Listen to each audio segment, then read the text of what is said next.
Good evening, everyone. Welcome to the December 12th meeting of the Portsmouth School Board. We welcome everyone this holiday season. Hope everybody's enjoying it. We will start with the call to order and then the roll call.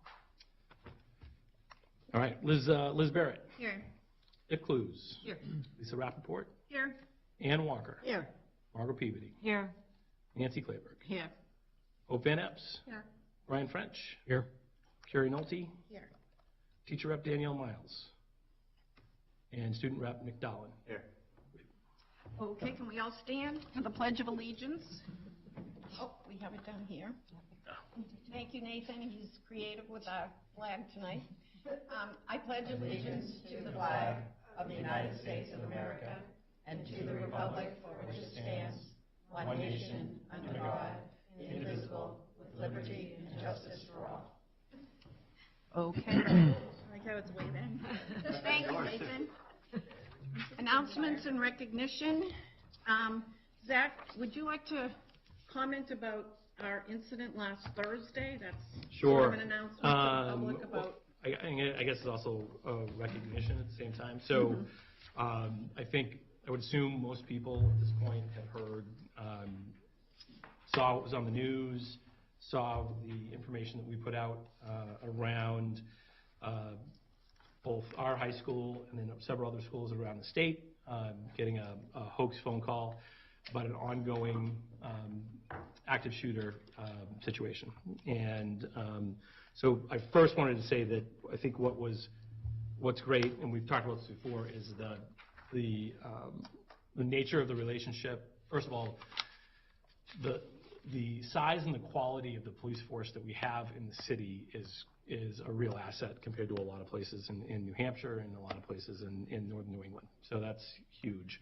And then the fact that within a minute or two of dispatch receiving the call they received, I already had the deputy chief, Michael Maloney, in my office saying, here's what we have going on.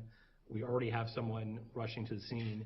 We're also hearing that this may be a hoax already. This was within the first few minutes. And then to be in a position where I had both the chief and the deputy chief in my office, all of us working collaboratively on the fly really fast around this stuff was wonderful. I also really am pleased with students and staff. I think we had when law enforcement went through the high school, multiple folks. We had people from the state police. We had people from our force make comments about how serious students were, that they were doing what they were supposed to be doing, and they were impressed with what staff was doing. Now, and I want to thank staff across the district and parents across the district, because the other thing that was crucial, well, these are really tense and difficult situations. With parents, one of the things that was important was we did not have people rushing the building. And that's crucial. And in the wake of Uvalde, I know there's a lot of temptation for people to want to take things into their own hands. And what we definitely got out early was, please give us space. You know, law enforcement's here. We're going through our protocols. What we don't need are other people who we don't know engaging the space at the same time. And our parents were great about giving us the space to do all this stuff. Now, I'll also say simultaneously, our response was not perfect. We're doing a bunch of debriefing, both at the high school level and around the districts. We've already done a series of kind of virtual debriefs around our response and where we're strong and where we discovered holes. We have another group debrief happening later this week with all the administrative team. And then we'll be doing one more that is with some of our team and the folks in the PD. So a lot more work for us to do, but overall, on a really tough day, we had a lot of stakeholders who really rose up and did a great job. So more to come, and we will continuously be in a improvement mode on this. I think we'll never be done with this work, and I don't know if it's today. Is it today or tomorrow? Is the Sandy Hook 10 years coming up? Oh, that's right. And and it's one of those things where we think about the concentric circles of our responsibilities as a school district. At the center of that is is safety. And when you drop your kids off, are we doing everything we can to keep your kids safe? And then after that comes things like education, things like that. So anyways, lots of thank yous to the PD, our staff, our students, and our families. And thank you to you for getting a message out to parents, to the school community, to the community at large as soon as you felt it was appropriate. Well, and we were trying to move really fast in those situations, and there were some shortcomings with that. We were sitting there, and I had to look at Chief right after I sent out the first message before I edited it, and I'm like, Chief, I just got your name wrong. So for about 7 minutes, there was a Chief Westport of Portsmouth City, and he just, he chuckled. Chief Newport. We fixed it. We fixed it and got it out. And then we also had, some other stuff where sometimes we had, even though we were sitting there and they're communicating with officers on the ground with walkies while we're all sitting there. We also had, at least at the middle school, when we had given the all clear, there was still, we knew it was safe. We'd already done a full sweep. We were right at the tail end of our second sweep. So it was like, we could have waited 2 more minutes. So these are all things that we're learning as we go. But we're committed to doing the best job we can around these issues. Okay. Liz. Obviously, there's been a petition that has gone around about talking about adding a resource officer. I know that we've had discussions around budget time around resource officers. Obviously, we have budget season coming up, and so I'm just curious. I know that the police take on a portion of that cost, and so I'm just hoping, given the petition that went around, that maybe we can pull that into the budget conversation as far as what that might look like. Obviously, it's a bigger conversation about whether it's appropriate or not, but if we could put that on the agenda and have that conversation, given the interest. And then my second question, or my last question regarding this is, I guess I wondered about aftercare, because it didn't seem like my child was as affected as a 4th grader, but it did seem like other children were. And my understanding was that they may have had to, barricade themselves for a half hour. And what does that look like, and how is that appropriate? Or how do you deal with that appropriately? I think, every teacher obviously did their best, but I guess I just wondered if there's kids that had anxiety after, if there's a way to address that through some sort of standard aftercare during if something like this were to happen again or whatnot. There was a communication that said there was counselors available in the schools for students that may have had difficulty with that. You must have gotten it. So yeah, I guess I just wondered if there would be more of a, I don't know, instead of just oh, you have to raise your hand and say I need a counselor, sort of thing. In my previous district, we had more of these than I would like, and so at the time, my district psychologist had done a lot of her work in post Katrina, New Orleans, and it was big. Her whole background was trauma-based stuff, and one of the things we had dissected as a team was that very often well-meaning schools can activate kids when they don't need to. So, and actually, I just mentioned Sandy Hook. Sandy Hook was an example. Mm-hmm. We had students. One of the things we had to get to our staffs about was when you come in the next day, you don't need to engage your 3rd graders and let's talk about Sandy Hook, because you don't know how many of your kids actually even know about it yet. Mm-hmm. And you might create trauma where there is none. Mm-hmm. And then the other thing is that our well-intentioned teachers in those situations are not trained mental health professionals. One of the things we worked really hard at was, hey, if what we want to do is triage to the people who are trained mental health professionals. And so we did not do this here, where we after Sandy Hook in my other district, we had a cue card basically for people to read. We talked a lot about if you cannot read that cue card without tearing up or getting emotional, then you can tag out.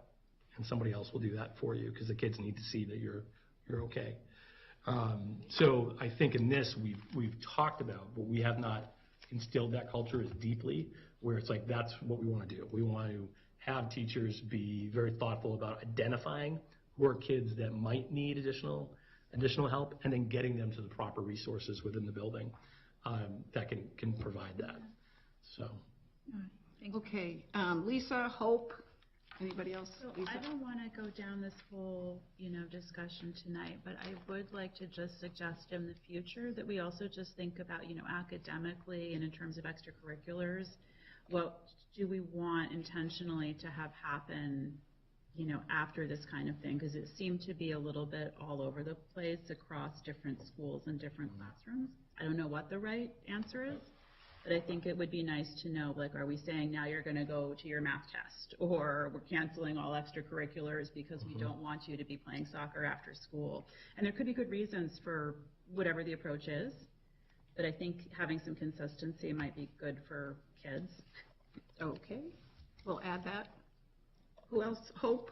Yeah, my follow-up was similar to Lisa's of just, I do think there needs to be some either, I don't know if it's policy or protocol in buildings, but I don't think after, even if it is a hoax, it's not the time to take tests. It may not be the time to debrief and discuss, but a child's mind is not even in its frontal lobe at that time. It's not the time to ask a kid to take a test, regardless if you're going to give them a remake, if it's not good or not.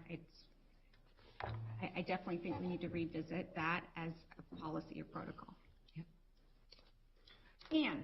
I just wanted to comment that in terms of the children needing help, most teachers know, they know their kids, and they can tell that this is a kid that needs something. And the same thing would be true whether you were going to give a test or not. A teacher knows whether or not that's appropriate. They just know. And I would just say the other thing that we knew, and again, this is a culture we needed to develop here. I think it's just happening anyways in some ways, but to reinforce it, teachers also know the day before they arrive who are the kids who are most likely to be activated, who have trauma in their lives already that this might bring stuff to the surface for. So very often, we're not shocked by kids who are going to need extra help and assistance in some cases. Sometimes we are, but Not often. But not often. They know. Okay, let's have one more comment from Kerry. I just wanted to appreciate the communication and getting, there was a clear interval for follow-up. Follow-up came, I think, it was just really helpful from a parent perspective. I was curious about two components. I did hear some feedback around confusion in one of the buildings around whether that the police were thought to have been an active shooter or someone else, that caused a lot of strife. And so I just want to make sure that's come up in the debrief of, and then my other question that it was just around, not an opinion, but I'm just curious about the decision if the threat was for the high school to lock down all of the schools and where that. So, I don't know what the nature of the specific threat was, I guess, either. So the threat was to dispatch saying that there was an event occurring at the high school. So the decision was jointly made between myself and the chief, and we decided that in light of what was going on there, like it's better safe than sorry. That's where we were. So. Nick? Yeah, just to shoehorn it in a bit. Whatever. You were there. Yeah, I was there. And although I think there were some concerns about miscommunications, I think on the whole, the communications over the intercom were very effective. I thought they were timely. I felt like I was being updated as the situation developed on how it was developing. It became pretty clear that it was not likely that there was an immediate threat, and that was communicated to us very effectively, I thought. And so I do appreciate that. Thank you. Thank you, Nick. Can I ask one more quick question, Nancy? Yes. Is there a concern that this is, I don't know how to say this lightly, but I mean, there's obviously cyber warfare and different types of warfare. And so I guess I had sort of heard a little bit around it. And so I guess is there concern that some threat like this could be an ongoing situation where we'd have to sort of continually do this? So it's a great question because you're not the only one who asked it. Mr. Knosy and I, after, were walking the building and so sticking our heads in some classrooms. And in one of the first classes we stopped in, different kids had some different stuff. And then one young man looked at us and was like, so what are you guys going to do if this is like every week? And I replied as honestly as I can, which is like, I don't know. Because we don't want to be constantly in and out with this type of stuff, and simultaneously you don't want to make the wrong call too at the same time. So it's a good question. A bunch of us who, depending on how long we've been in education, there was a period of time, it was early 2000s, late 90s, where there was this bomb threat wave. Yeah. That went through a lot of places, and I remember that. And they were, depending on where you were, it was like, here we go again, another bomb threat, and we're evacuating the building, and we're going to other. So, hopefully that's not where we're headed. But I think it will be very difficult for us to not respond, with a lot of vigor in those situations, because we're worried about the timeliness of the response and getting people rolling to getting to locations and doing those types of things. So it's going to be a big dilemma. And I think in a case like this is the type of stuff where we're really going to have to not just lean on local law enforcement, state law enforcement. The FBI is going to have a big role in, because this is disrupting. This is up and down the East Coast, and so this is a major disruption to a lot of folks. Okay, well, thank you. Thank you, everyone, for your comments. Moving on to a more pleasant, Oh, you have an announcement? Yes, Moving we're on. still Okay, doing that's announcements. an Okay. Okay, I just said wanted to moving make on sure. to something more pleasant. Me too. Why don't you start? Go ahead. Well, I just wanted to say tomorrow night is the holiday concert at a high school at 7 p.m. So. Which is why we're here tonight. Yes, I know. Which is why we're here tonight. Okay. Thank you, So Hope. if you want to do Thank something you. with holiday cheer, and it's free to everyone in the public. What time does it start? 7 p.m. Okay. Okay, yeah, so if anyone is looking for, get into the holiday spirit, that's a good way to do it, and share it with our students. Okay, well, thank you very much. We will move on to acceptance of minutes. Do we have a motion to approve the minutes of November 22nd? Ian's first, Pip the second. All in favor? Aye. Any opposed? Pip, no corrections this time? Pip's our editor. She's very, very good. If I went deep, I could find something. Okay, next we have public comment.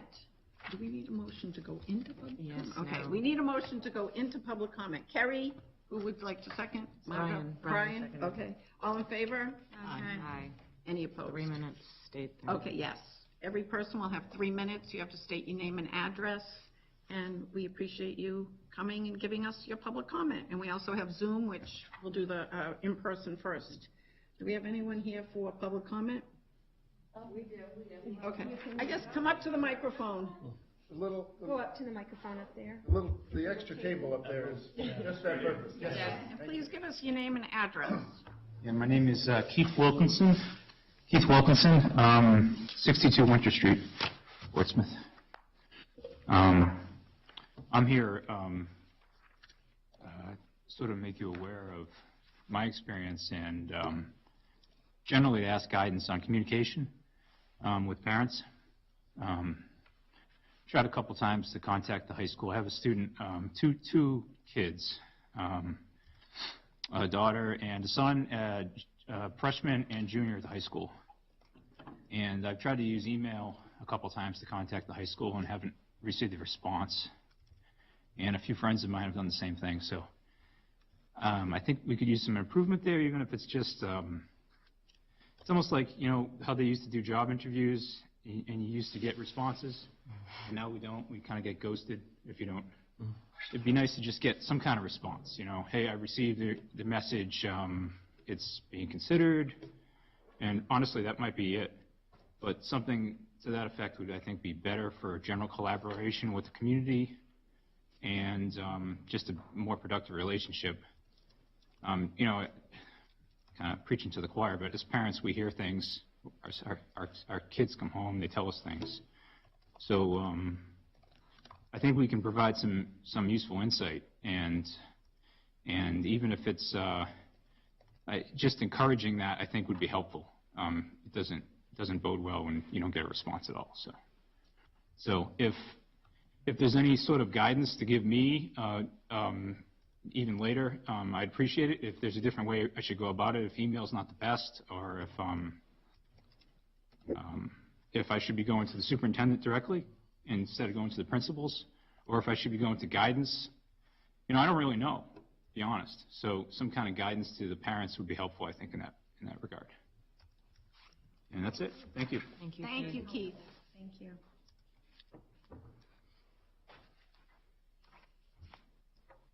Hi, good evening. My name is Katrina Beaupre. I live at 42 Beachstone, apartment 6. Recently moved to the area. I am from southern New Hampshire originally, Windham.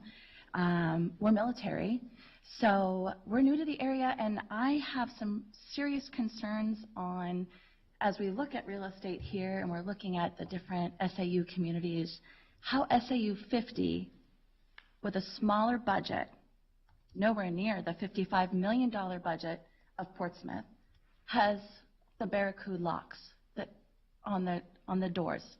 Why is it that we were in a meeting and our teachers in the elementary school were trained or showed how to use a belt to lock the door? Stand up on a chair with 19 plus children in your room, elementary, and put a belt to lock the door, when our budget shows I'm looking through the budget, I don't really see the safety. Where's the safety? Where is the budget for a resource officer that Greenland has, that Stratham has?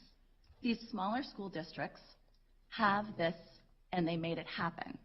So I'm confused coming to this community when we're talking about we're in improvement mode. What does improvement mode mean? What is that? How do we reflect that? Do we get these locks? Do we put that in the budget? And what about the SAFE grant? Has that ever been implemented here? Has anyone tried to get the money through that? It's a 2022 grant. Is that something that the board can look at in order to provide the proper lock for the kids? So if we're going to talk about keeping kids safe and making it we don't want to be the next Sandy Hook. We are making ourselves so vulnerable in this community. We're having robocalls, and people are looking at our timing. And that's the number one threat in our country, if you look into any kind of statistics, is this. School shootings, active shooters in malls, active shooters at schools, active shooters. And we're doing nothing you're giving a teacher a belt to lock her door, or his or her door, to save the children. No. It's so unacceptable. Going forward, I think that really needs to be something that's put into the budget. I think the SAFE grant needs to be addressed. And I don't know if this town has done it, but I think it should be brought up. And going forward, hopefully that would be something that this town with this $55 million budget could actually, if we're going to care about the kids and our police force and all that, then we should have that for the children and for the teachers' safety. God, I can't imagine being a teacher putting a belt to lock a door to save a kid's life. My son was in a bathroom in kindergarten at Dondero, and that's where the locked door is. They all line up and go in the bathroom, and the little boy had to pee because he was scared, and there were little girls that were crying. So no, wonderful big group hug afterwards. This did not go as smoothly as the emails suggest. It did not go, and I appreciate you saying that, the aftercare. This did not go as smoothly as what everyone puts in the email. The at-home was not like it was. There was a lot of scared, there's a lot of worry, and that goes and I can't even imagine for the teachers involved in this too, that the responsibility level that they have, not only to teach our children, but now to protect them. So let's give them the means to protect the children. That's all I have to say. Thank you. Welcome. Thank Thank you.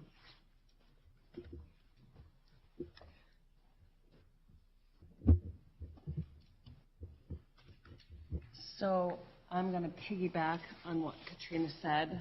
My name is... Name and address, please. Yeah, Oh, go Lisa Semprini Seisman. I live at 1531 Elwyn Road. I've lived in Portsmouth for most of my almost 45 years. Chip and I were in school together. My cousin Kevin Semprini is officer friendly, who is very well known within the community. My daughter is now a kindergartner at Dondero, who went through this lockdown, which was less than lackluster for the keeping of comfort of children, in my opinion. I don't look to accuse. I'm trying to gather information. I don't think we are doing enough. I will certainly say that. In a city like Portsmouth, when we are able to find the money for pickleball courts and rearrange our bike lanes every other week, but not produce it to make sure our tiniest babies are safe, it's pretty disappointing. The vice president of the PTA tonight, Jonna Kersey Goldstein, who had to be home unfortunately with her sick child, asked that I read a message from her, if that's okay. Hello, school board members. I'm writing to you on behalf of a few voices in our elementary community. In early November, Officer Cummings from the Portsmouth Police Department offered ALICE training information night to families of Dondero students. Although the main focus of the evening was obviously the ALICE protocols and drills, there were some conversations about school resource officers and why we no longer have them at the elementary level in Portsmouth. Of course, the kids of a school resource officer role certainly extends past the duty of ALICE training. It was that in part of the meeting that we got slightly off topic, reflecting on the many benefits that the school resource officers bring to a community. I currently work in a school in the Seacoast area that has an SRO and is often chatting with students during his lunch and recess duties, offering a classroom break to those students who may be in need of, and instead of taking time to shoot hoops, play cornhole, or go on a walk around the school, he's leading our staff in ALICE training, offering safety lessons and tips to students, and holding parent information nights on various topics. He's far from disciplinary figure, but rather a positive adult within the community who offers support and guidance to all students and just happens to be wearing a uniform. From a young age, students are building a positive relationship with an officer, and in turn, I feel we're cultivating community. Portsmouth too used to offer this experience in this elementary student, and I've attached an article about the famous Officer Friendly, and the footprints that he left on this community in this time of trying to rebuild this community after some atypical years in education with COVID. I feel bringing back the SROs to the elementary schools is another way we can grow a stronger school community. An SRO can offer support to the students by being another figure who takes the time to truly connect with them and support with them, whether it be social, emotional, mental, economic, or other challenges. It's without a doubt that an SRO needs to be selected carefully, much to the school's need and students' position. It goes without saying that in addition to many of the strengths of an SRO, one of the timely importances after the last Thursday is the added layer of security. I understand it's a city budget matter. However, I felt it was important to share my feelings on this matter with the school board as well. I hope that you'll take the time to find the article and read and reflect on the benefits of an SRO that they could bring to our elementary school. And she's attached the petition that they created about, adding Portsmouth parents to sign on for an SRO, which has already received almost 200 signatures. I know that there's a lot of conflicting data. I've read it. I know that in bigger cities that it's proven and shown that they tend to roll over into more of a disciplinary role, and that there's some issues with minority kids. And unfortunately, Portsmouth doesn't have that issue in the numbers that other communities do.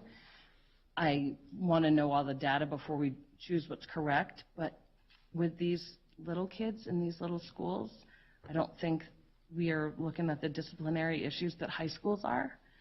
I think the kids like having wrap it up, please. that safety issue. And I think the parents do. And I think it's important in getting the locks that Katrina was talking about. Why can't we find that in the budget. So we're just, as parents, throwing it out there. We want to get the conversation going. Okay, thank you. Thank you for your comments. Thank you. We appreciate it. Is there anyone else in the room? Okay, do we have anyone on Zoom? Any public comment, people? Nobody's raised. Okay. Okay. If you're on Zoom and you'd like to speak, please raise your hand. No takers? Okay. Okay, thank you very much for coming and expressing your interests and opinions, and we will work on all of those comments. Do we have a motion to close public comment? So moved. Margot and Ann, all in favor? Aye. Aye. Okay, we will move on to presentation. Would you like to introduce our principal? Sure. So we've been moving through programs and having building and department leaders come in to talk to the board around successes, challenges, and budgetary concerns. Steve Canosi, high school principal, is with us tonight to talk through one or two of those items. There you go. Hey, everybody. Hi, Steve. What's going on? It's good to see y'all. So yeah, thank you so much for having me, and I'm excited to kind of just give a brief review of some of the things we're learning as we kind of launch this year, the whole new team. And so first, I just want to give a shout out to, the disruption that newness brings. There's a lot of turnover across the district, and just the support I've felt, both from central office, from the board, and from my colleagues across the district, and in SAU 50. It's been really remarkable to kind of jump in. So, yeah, I mean, I think we had a really successful launch. You have the document we put in the template and the basic report of the bullet list of things. So, really, the nuts and bolts of this presentation is all about systemsness, and really focusing in on the systems that we need to strengthen, that we have to have, kind of reimagine, sometimes recreate. So it's going to be exciting, but very successful launch. Lot of hires, a lot of new people across the building, big handful of long-term subs. So it really has kind of opened up the community in the building and the culture a little bit. Again, focus on some of the systems improvements around advisory and flex. Seem to be a lot of questions there. And then ultimately what we really leveraged was our NEASC visit early in the fall. That gave us some alignment and an ability to kind of have a language that the faculty themselves created, the faculty and staff, last year during the self-study. So we were able to use that really as a guide for us this year as we went to launch. Yeah, I talked about systemsness. Obviously, safety. Our safety team meets twice a month. It's queued up with our care team and our threat assessment team. So again, as Zach said, lots of improvements in areas, and really just identifying these systems in place. The ultimate goal is coherence and clarity. Those are the big buzzwords we've been using lately at the admin meetings. So I'm going to jump right into some of the work related to school board goals. Goal number 2, and for opportunity for personalized learning for students. Both in our dual enrollment and our extended learning opportunities, we've doubled the enrollment, the numbers of participants. So in 2021, we had 12 students participating, and we're now well over 20 students in that area, both for dual enrollment. And we have the internships for credit. Our PLCs are opening up, our faculty-led PLCs, to explore bigger integrations of pathways for students in career exploration. We're actually hosting, I think next month, the district, Seacoast Area District coordinators for ELOs and transitions at the high school. So that's a great community builder as well, to bring those teams together as this evolves in our industry. We've added a number of courses for 22, so we're right, as it is right now: money management, personal finance, Western Civ through 1500, Western Civ 1500 to the present, Spanish 5 and 6, French and Italian 5 and 6 as well. We've approved calculus, probability and stats, English lit, all at the dual enrollment level, and we are currently waiting on approval internally, and that's going to lead to my next, about our own approval procedures, but environmental science, biology, U.S. history, quantitative reasoning, pre-calc, and microeconomics. That work is really robust when we work with our partner universities, and we have no doubt that our students will kind of thrive in that environment as well. I talked about the community, or the goal, number 3, building community, and I think one of the biggest thing I'm most excited about, and actually we're launching it tomorrow, Steve Zadravec is bringing over a handful of administrators for the morning tour. So we've been really, really excited about building those relationships and talking with the principals across SAU 50 and 52. Zach and I have led a handful of the area meetings, the area SAU meetings, which is wonderful. Our PAC has been really working really hard to get attendance at our coffee talks. So we meet at Cup of Joe. Is it Cup of Joe's, right? Yeah. Cup of Joe's. And then our evening meetings at the high school, too. So our attendance is increasing every meeting, which is really fun and exciting to get those diverse ideas and things that we really need to gather around. We're really working on our newsletter and announcements. Student Council actually introduced to me the kind of weekly and daily announcements.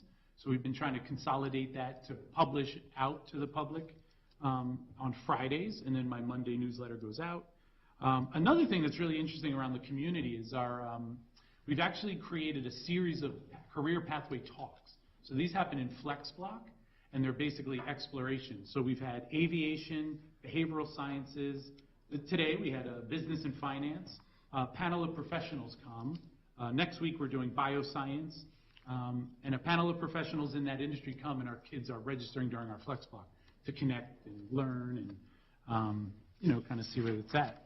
So I said earlier about really focusing in on the systemsness of this whole thing. And what's interesting to me is what I've learned now after 6 months is we actually have almost everything we need.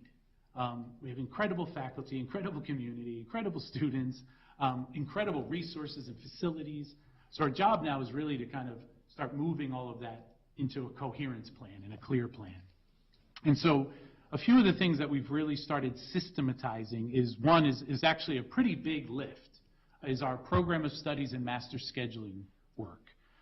That is the bane of every school's existence, trying to wrestle a master schedule into place. And I can only imagine, although I've had my eyes on it for a few months, the work of a high school that offers so many opportunities. And the choices are really robust and remarkable. So we've created a whole new system and a committee of faculty and staff. Really, the idea behind it is it's really what the research talks about: inputs, outputs, and impact. So it's the IOI structure. So if we want more time, collaborative time for our faculty, that has to start now as we're building a program of studies, as we're thinking about the master scheduling and student choices. So things like that are really where we're leaning. Out of that master schedule team is a subgroup called the Academic Standards Council. This is probably one of the most exciting things for me because the goal of it is for faculty and staff to talk about curriculum and instruction outside of their departmental space, to get colleagues around the table and introduce new ideas for student experiences. So we had our first meeting last week, and we're starting that all up. Ultimately, this is about clarity and direction.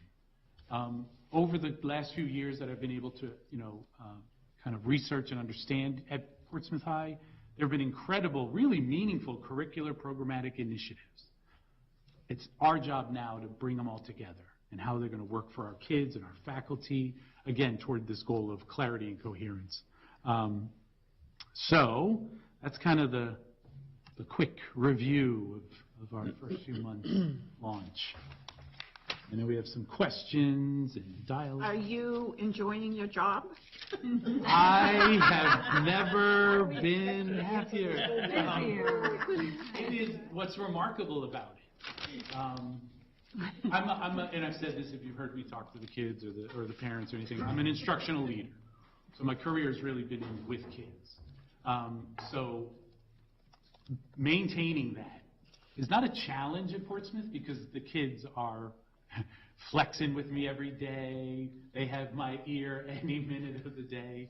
I think I was on more TikTok videos in the fall, and I don't really know what TikTok is, but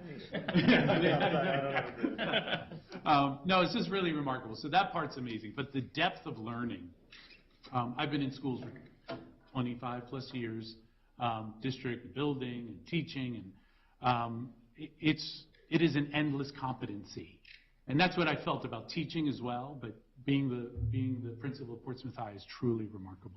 Opportunity to grow, learn, work with incredible people. So, yeah, I'm actually loving it. Well, welcome. Thank you. Do we have any questions for Steve? Carrie? Hi, Steve. I'm Carrie. Hey, Carrie. I'm a college professor that doesn't like AP courses. Hey. And so I'm really excited to see the... Not a setup at all. I struggle with so many advisees that they took all these APs, they didn't get the score that they were supposed to, so love dual enrollment and giving them credit for often what is a bigger lift than what we have them do in college. So I'm just curious on those courses, like what you see as sort of a goal or what you see, like it seems like there's a lot of development there. Where does that go? And is there sort of a overall plan? Like one of the things just being in nursing, I noticed like where's psych, where's like some other more behavioral science stuff. Yeah. But obviously I'm just one opinion and a thing. So I was just curious if you could speak more to those. Yeah, no, what's exciting, that was actually a huge attraction point for me thinking about Portsmouth. It is actually quite advanced. Our dual enrollment program, our ELOs, I mean, it's quite an advanced program for being really fairly young as well and new. So you're right about the coordination. That's one of these coherence plans I keep talking about. So as they were evolving, they evolved in a lot of ways out of the interest of our own faculty in connecting these dots and creating new opportunities for our students. What we need to do now is really kind of map that out. And really, when I think about it, I like to think about things like the dual enrollment, ELOs, internships, as kind of part of the bookends of the high school experience. So what is it we're doing to lead and prepare kids to be ready for that rigor of work, right? So over the course of the 3 years toward that end. And then what initiates that? When we talk about the portrait of a learner and the graduate, what's really landing there in the transition year from 8th grade to 9th grade? So those two bookends are critical in order to maximize this kind of opportunity. Because what happens, well, we could run the risk, right, of we have wonderful things, but there's a disconnect in our own program of studies in preparing kids for that dual enrollment. The great thing about the dual enrollment is that our staff are leading the charge, our faculty, and that's really where I see us kind of gaining some organization around the distribution of topics and subjects and classes, to really look at departmental scope and sequence, to think about those bookend experiences and how do we scaffold toward that for rigor. That's really interesting. I'd love to just see, I mean, that would be really cool to have sort of like a career pathway, like that there's an opportunity for everyone to take one of those based on a variety of things. Yeah, and that's where like I mentioned. In the coordination part. Yeah, the Pathway Exploration Series that we run on Flexes, that's where those panel of professionals, the industry folks are coming, and we're hoping that helps us align. Oh, I saw the aviation one. Where would I go next with that? Yeah, that's a great question. Liz, did you have a question? And then I have two questions. One may be more directed towards Zach, but I guess I was curious between the interplay of NEASC, their visit, doing the Portrait of the Learner, and then the fact that we're putting forward this RFP for strategic plan. It sounds like the work that NEASC has done to some extent is a piece of that almost. And so I guess I was curious like what the interplay is, because obviously I don't think it'd be productive or financially to duplicate this. I don't know what our investment is into NEASC and what the extent is, but I guess I was curious what the interplay is. So I think in terms of the process, so the New England, the Association of School and Colleges? Yep. Yes. Yep. And so they and if any of this is repeated, I apologize. I don't want to assume people understand. So, anyways, they accredit high schools, and they have a process they go through. Part of that is the core of it is faculties doing self-study, looking at themselves, measuring against certain standards. So in that, though, they have developed, they do have this, they use Portrait of a Learner-ish. It's the new, yeah. So I think it is similar type of work, but it wouldn't, in this process, that involve a narrower set of stakeholders than will involve in the strategic planning process. So I think it will inform, I think naturally what came out of the high school conversation will inform kind of the dialogue we're having with folks, but hopefully it will be including a broader set of people. And I would be surprised, though, if we end up in a radically different spot than what the conversation landed with NEASC. So we'll see. But it's not, I think to go to the fullest extent of your premise, I don't think we're not gonna take the NEASC findings around the Portrait of a Learner and just take that and say this is our starting point for the whole district conversation. Okay. I'm assuming, I would be concerned if there was not some significant alignment in there, but it won't be. We'll just grab this and go. Okay. Yeah, the timing is actually, if I can add, it's actually critical for a strategic plan. Yeah. So this is like an internal audit that we did on ourselves with some standards from the accrediting body. So that database now, this document, the reflection that we'll get back from NEASC themselves, but also the giant document that came from the self-study of our faculty and staff, that actually, absolutely, to Zach's point, plays into a strategic plan because we've done this internal audit now and we have so much more data. Our conclusions on the Portrait of the Graduate Learner, by the way, we do not have one. Yeah. So that was the finding of the self-study. So just to be really clear, it's actually going to help when we tie these bigger initiatives in. The self-study is going to actually be a great tool for us. Agreed. And then my next question, Nancy, just I didn't really think about the communication issues from a perspective of parents emailing in until tonight. Like back in my day, my mom would call, talk to the secretary, and that's how things would go. But now, obviously, you have these big events. You're working in a big building, and so I guess I was wondering if you could speak a little bit to that. And are there better systems that we could that need to be sort of developed as far as forms or, just so that people are actually getting a response or emails aren't getting lost on a teacher or lost on the principal who's getting emails from everybody, so to speak. Yeah, no, it's a real dilemma, that idea of really figuring out systems that, one, are automated and or controlled by more eyes. So just in my scenario, and I think it's very like others, and no excuse by any means for missing an email, but by 11 a.m., in Google Gmail, they're time stamped. So any email of that day up to 11 a.m. is 4 pages back of emails, right? So I need a better system to make sure nothing's lost in that, and that's key. The phone calls are critical. We look at Parent Square replies when people chime in on a post, so we're looking at lots of ways where that's coming from. And unfortunately, we do need better systems. We also need, I think your point was really critical, was a guide. Where does a parent go first, right? Like step one, a teacher issue, a lunchroom issue, a bus issue, right? Like where do you go with these things that, our kids are dealing with constantly and our parents are trying to help navigate?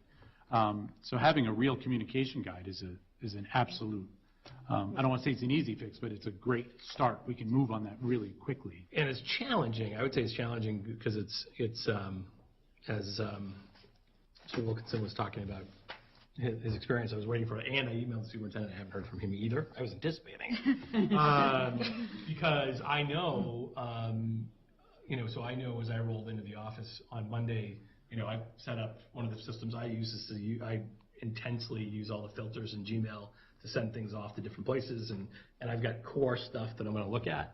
And so just in the core, like things that would come from you guys, things that were individually addressed to me, not sales emails, like whatever. So I walked in on Monday morning, I had 373 emails. I don't want to be a desk jockey. I could just spend all my time exclusively answering email, but it's a challenge, right? Because you need to be responsive. And so in a day, I know Steve's schedule's like this, my schedule's like this. When I walked in today, for example, my first meeting was a budget meeting that started at 8:30. Our last meeting finished at 5, and we ran over here to make sure this was going to work. We took a tour with you guys. Now we're sitting here. I haven't touched any email. I touched 3 on the way from the office to here. And each of the 3 that I touched are all ones that are going to require an hour to an hour and a half worth of dialogue with a parent.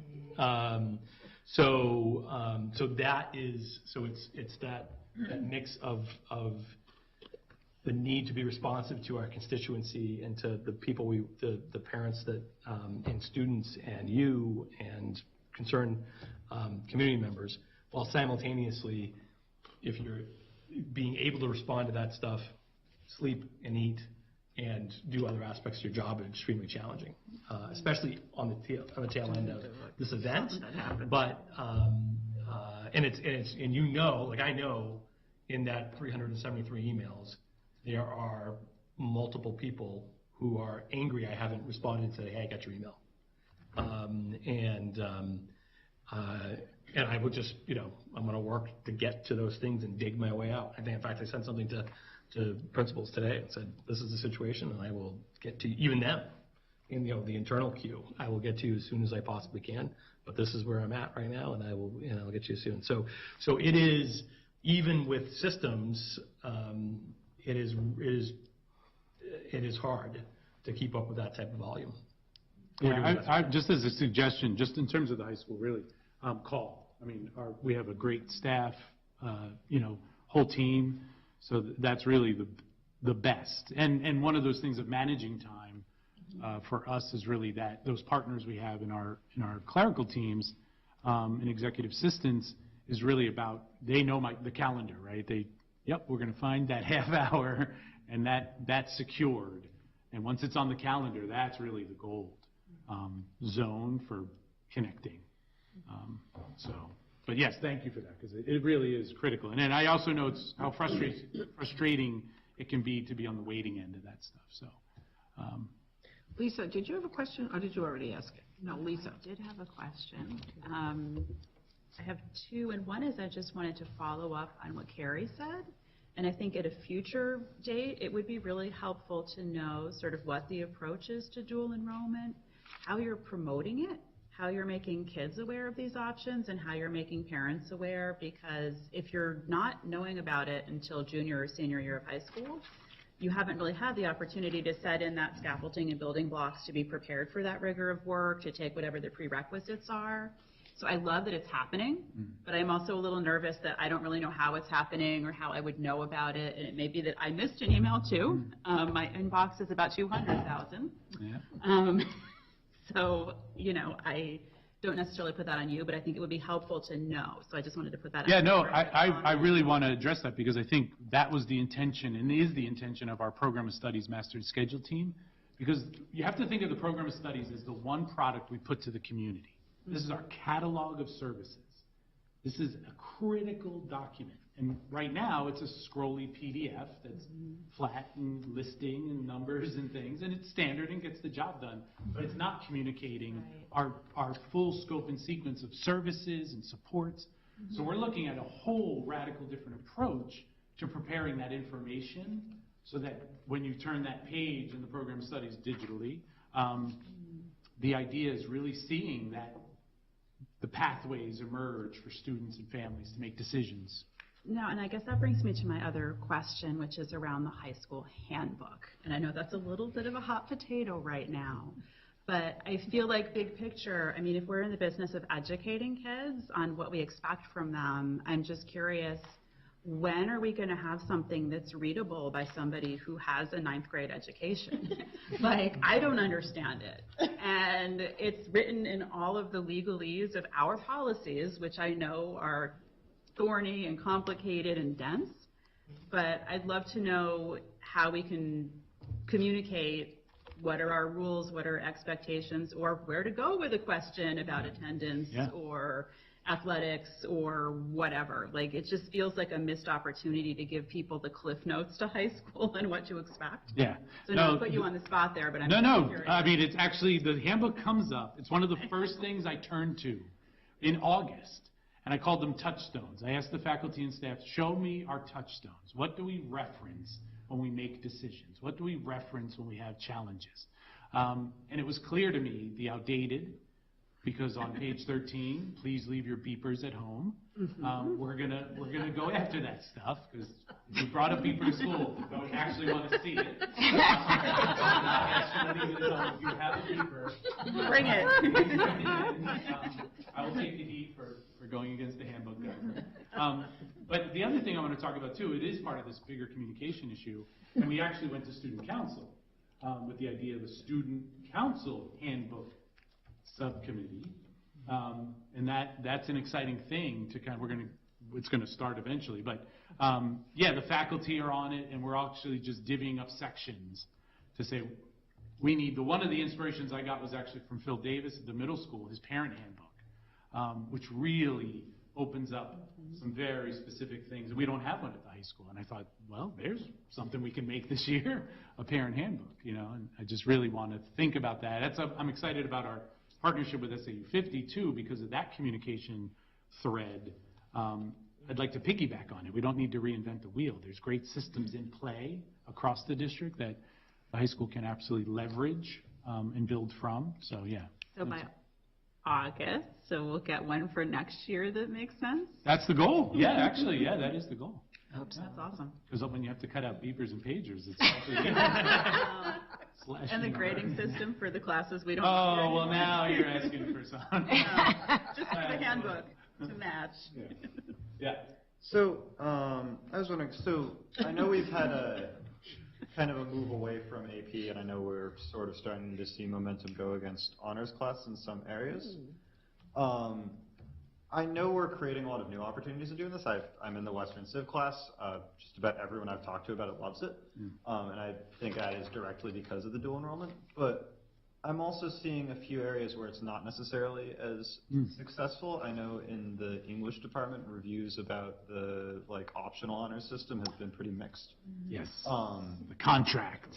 And so I understand that we are aiming to preserve opportunities as much as possible.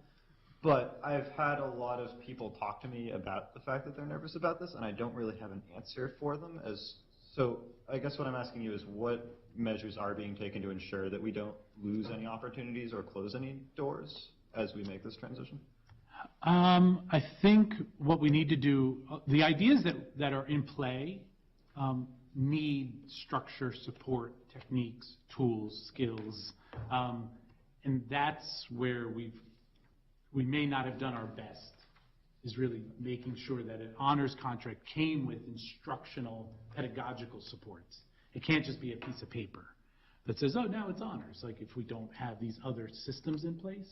And that's really what we're working on, is really to make sure that those opportunities are actually done from a pedagogical perspective, that teachers are prepared to offer differentiated levels within one section, one course section, if that makes sense.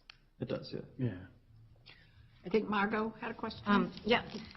Thank you, first of all. I really appreciate your honesty on the strengths and the obvious challenges at the high school, many of which this board has heard before. And I couldn't agree more as an educator that consistency and clarity should be the unifying theme at a place that has a lot of great things happening that have existed in silos. I think you're right. The goal is to bring them together. So on that note, when you talk about looking at the program of studies and the schedule, it's come up to this board historically, often in the last 10 years, on the block schedule. And I'm curious whether when you look at the program of studies, are you also looking at, is the actual structure of the day the best fit scenario to meet the needs of the students and teachers? It's a great question. We will not be tackling that question this year. We do have a PLC that's looking at flex in structural terms, is it really the best fit at the end of the day? So we're looking at the resources we have without any major disruptions, because a schedule change, as you know, is a multi-year initiative. A bell schedule, I should say, a bell schedule change is a pretty, and I've been through 2 or 3 of them in my career, and they're all multi-year, minimum 5-year projects. So we're trying to really look at what we discovered in this inquiry, and this is a really important piece. We're pretty certain that when block scheduling was introduced was the last time any of our faculty had training in block design. So that right there we could fix. We can go after that this winter and spring and summer, because the block works, but it doesn't work if you haven't had the supports to make it work. And it went from 90 minutes to 80-something to 78. So there's been adjustments, and the day has adjusted in the beginning and the start. So we're really going to invest this year in terms of really making sure we can maximize what we have before we want to try something else. Mm-hmm. There's still a lot more we can glean from the structure we have, and I think it's worth a go, since it's been 15 years since we've had block scheduling design work. Right. For PD. Right, yeah, no, At least I think it's. I've done scheduling, I've done the master schedule, Yeah. I understand that. I guess then I would follow that and say, with the information you gleaned from Phil on the value of the parent handbook, Yeah. as someone who does a lot of curriculum at the high school level, I would highly recommend a parent program of study, because what the student brings home from talking to the guidance counselor versus what the parent may understand from their experience in high school or what their sister's children are doing is often not the same message. And if you could have a boiled down, here's the requirements, here are the paths, so a parent can see it in a separate line item than a child. And I think at the high school level, we do have to give the onus to the child to start planning their course of action, right? But to Mr. Wilkinson's point, if we don't have all the information as parents, it's hard to be that support system. Yeah. And hard to know that. And so I think this is a great opportunity at both the same time to really think about how are we communicating expectations, outcomes, possibilities, so that everybody's informed and can make the best informed decision. Fantastic. Yeah. Great. Hope. So I have a few things, Steve. Sure. First, real quick, I just wanted to follow up on the additional courses. The money management course that you have listed here. Yeah. So the money management we had in 2021 was with Mr. Goldenberg. Is this a build-off of that class, or is it a separate class from his money management? This is, I think, the class. Okay, because that class actually started in 2021, but Yeah. now it's moving into dual enrollment. Is that why it's listed as? Yeah, these were added as dual enrollment courses in This year. Okay, so that's a change of how the class originally ran. Thank you. And I appreciate the time that you've been carving out for parents at the PAC meetings. I appreciate the time you've been carving out for the coffees. I think those are all really good avenues. And the changes, they're very informative. It's a very informative time, I think, for parents to hear. For me too. Things. And for you to hear from parents, for sure. And for us to hear how you're hearing from students. And I encourage parents to come to them. Yeah. Though I do want to follow up on the communication piece. Yeah. With the newsletter, I'm just wondering, I know that you're still trying to figure out the recipe for that, but there's been some feedback that sometimes it reads more like a blog than informative information. Yeah. And so I'm wondering, is there a way to siphon out some of that weekly announcement that we link to at the bottom, but put that in? Yeah. Where great idea. You don't necessarily see it at the bottom all the time, and then give a feedback loop individually to those things that, people can link back to. Okay, if you need questions about the choir or whatever, this is the person you go to, or this is the, to have a feedback loop there. That's cool. Because one of the things that concerns me, I hear everyone's emails are full. My emails are full. That's a given for the life and society that we live in. I want to caution us from laughing it off or excusing it away. We've got to have some short gaps. Yeah. until we can come up with a bigger plan for communication and how we're going to improve things, and you're still in evaluation mode, there has to be short gaps. We can't expect parents to show up at coffee houses or at PAC meetings if they're not even getting a response that they're important. Yeah. And I feel that as a board member sometimes when I put stuff out and it doesn't get responded to as well. So when we're talking about things that, I guess, strategic planning, I think about Zach's video. What do we want to keep? What do we not want to keep? This district, I think, has been very transparent about our communication problems, but it's also been really transparent about our communication expectations. And we have parents and we have a community that has always kind of expected a 48, 72-hour, response. Even if it's just a, thanks for your message, I'll forward this to the right person, or we'll get back with you. I don't have an answer right now. And I think that's been very clear from the get-go of our hiring practices, and that I don't see ever changing in Portsmouth community. It's what has, one of the things to me that has built our community is being able to respond to one another and just say, hey, I see you, I hear you, I can't get to you right now, but I see you and hear you.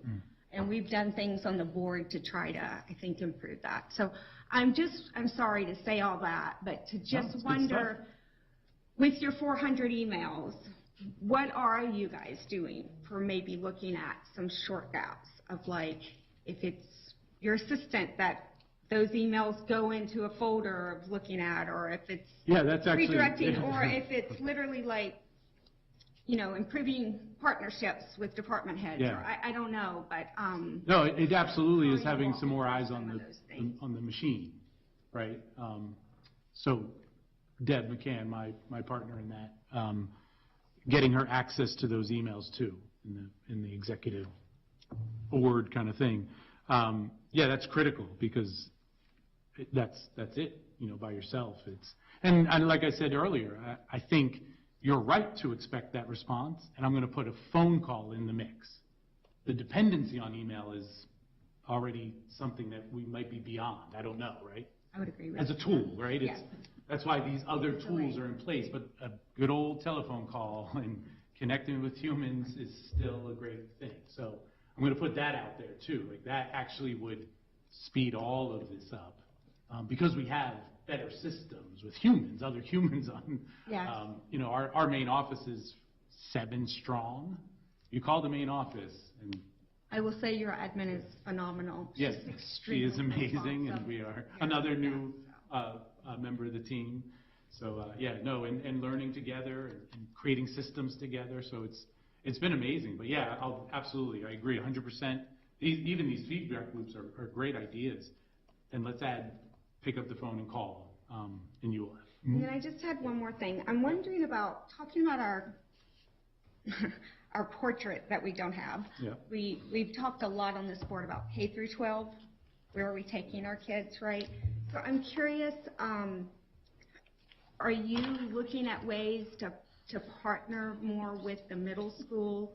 Even in, I don't know who mentioned it about class selection, but like even that has been something that's been brought up so much with parents about trying to understand that process in middle school way earlier than when they get down the road at the high school level. So I'm just curious, are there opportunities or are there things happening that can help with that partnership with the middle school as kids come up, or is it kind of starting when they do their mentor connection with the high school? Or No. Even last month's 8th grade parent night is really the kickstart of that framing. Okay. Having parents kind of wander, explore the school, the services, talk with kids, talk with teachers, department heads. That really starts a cycle or a season of onboarding. So that's last month, and then in January we do another 8th grade open house. Steve Z bringing over all of the SAU administrators to kind of build that through. I know Patty's working with SAU as well, or 50 and 52. Phil and I, we have a whole PLC team that's kind of dedicated on those transitional years. Mm-hmm. So a 9th grade PLC team that's focused on what's happening for 8th and 9th grade. So that team of faculty staff are actually designing systems that'll improve that onboarding and longevity of it, right? So that it doesn't feel like a truncated spring course selection and then suddenly it's August and you're showing up at school. It's a much more long relationship. Our partnerships across our students that are interning at the elementaries, and I mean, these are all little bits that, again, come back to this coherence plan. How do we bring these, because there's a lot going on, but, you know, when you hear a principal say, are we doing that open house again? I go, oh, right? They should know that, right? But we need to be better about really organizing a tight plan and kind of living by it. And if I may, because I think that might be the caboose, just to ask one more question. I'm curious around, I know you've been in evaluation mode and you're not coming here to like change everything overnight. But I know you have some really great ideas and the feedback has been very positive around those ideas that you've shared with parents. Yeah. So I'm curious, once you start getting in more of shifting mode, how can parents expect to be communicated out to around changes that might be happening at the high school? I'm not talking about every minute change. No, I think that I really am going to rely on the program of studies. That is our product catalog. Okay. It is a really important document. And if it's done right and designed well, which is our goal this year, you'll see, I think, a lot of those insights as to vision or planning or North Stars, like Zach and I talk about. You know, that's really, we're not going to have all the answers in this round, but we want to start planting those seeds and those ideas so that more ideas can come back to us. It's, you know, Zach told me today, if we build it, they'll come kind of model. I mean, that's really, that's inspiring. It's also helpful because it's about, it's not about holding too much, you know, close to the chest. It's really about sharing, like we do in our PAC meetings or stuff. There's a lot out there. So I would absolutely say that program of studies goal of that is to be a real robust, not only product catalog, but a catalog and a magazine of our vision and our work, where we want to go.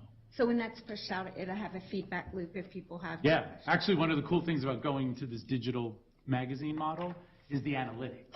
Okay. So we'll be able to see where parents are hovering, where they spend more time. So then we talk about data sets on choice.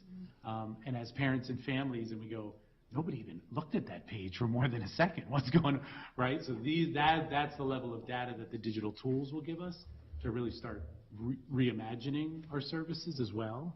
And we can juxtapose that data set against actual enrollment numbers. You say, oh yeah, nobody looked at it, but everyone signed up for it. What happened? Or the vice, nobody looked at it and nobody signed up for it. Like, hey, what's going on? So yeah, that digital tool has a fairly robust infrastructure behind it.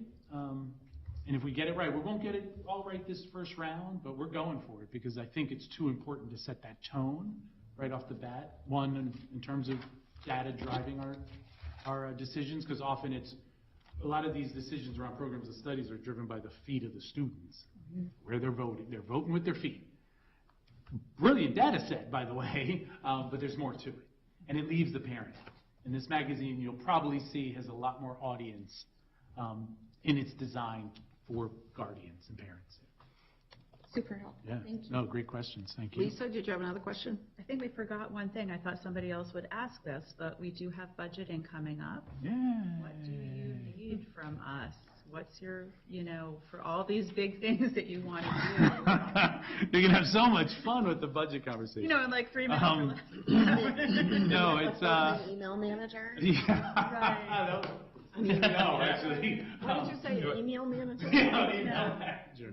No, you know, I listed some things that had some budget implications in the you know, the report.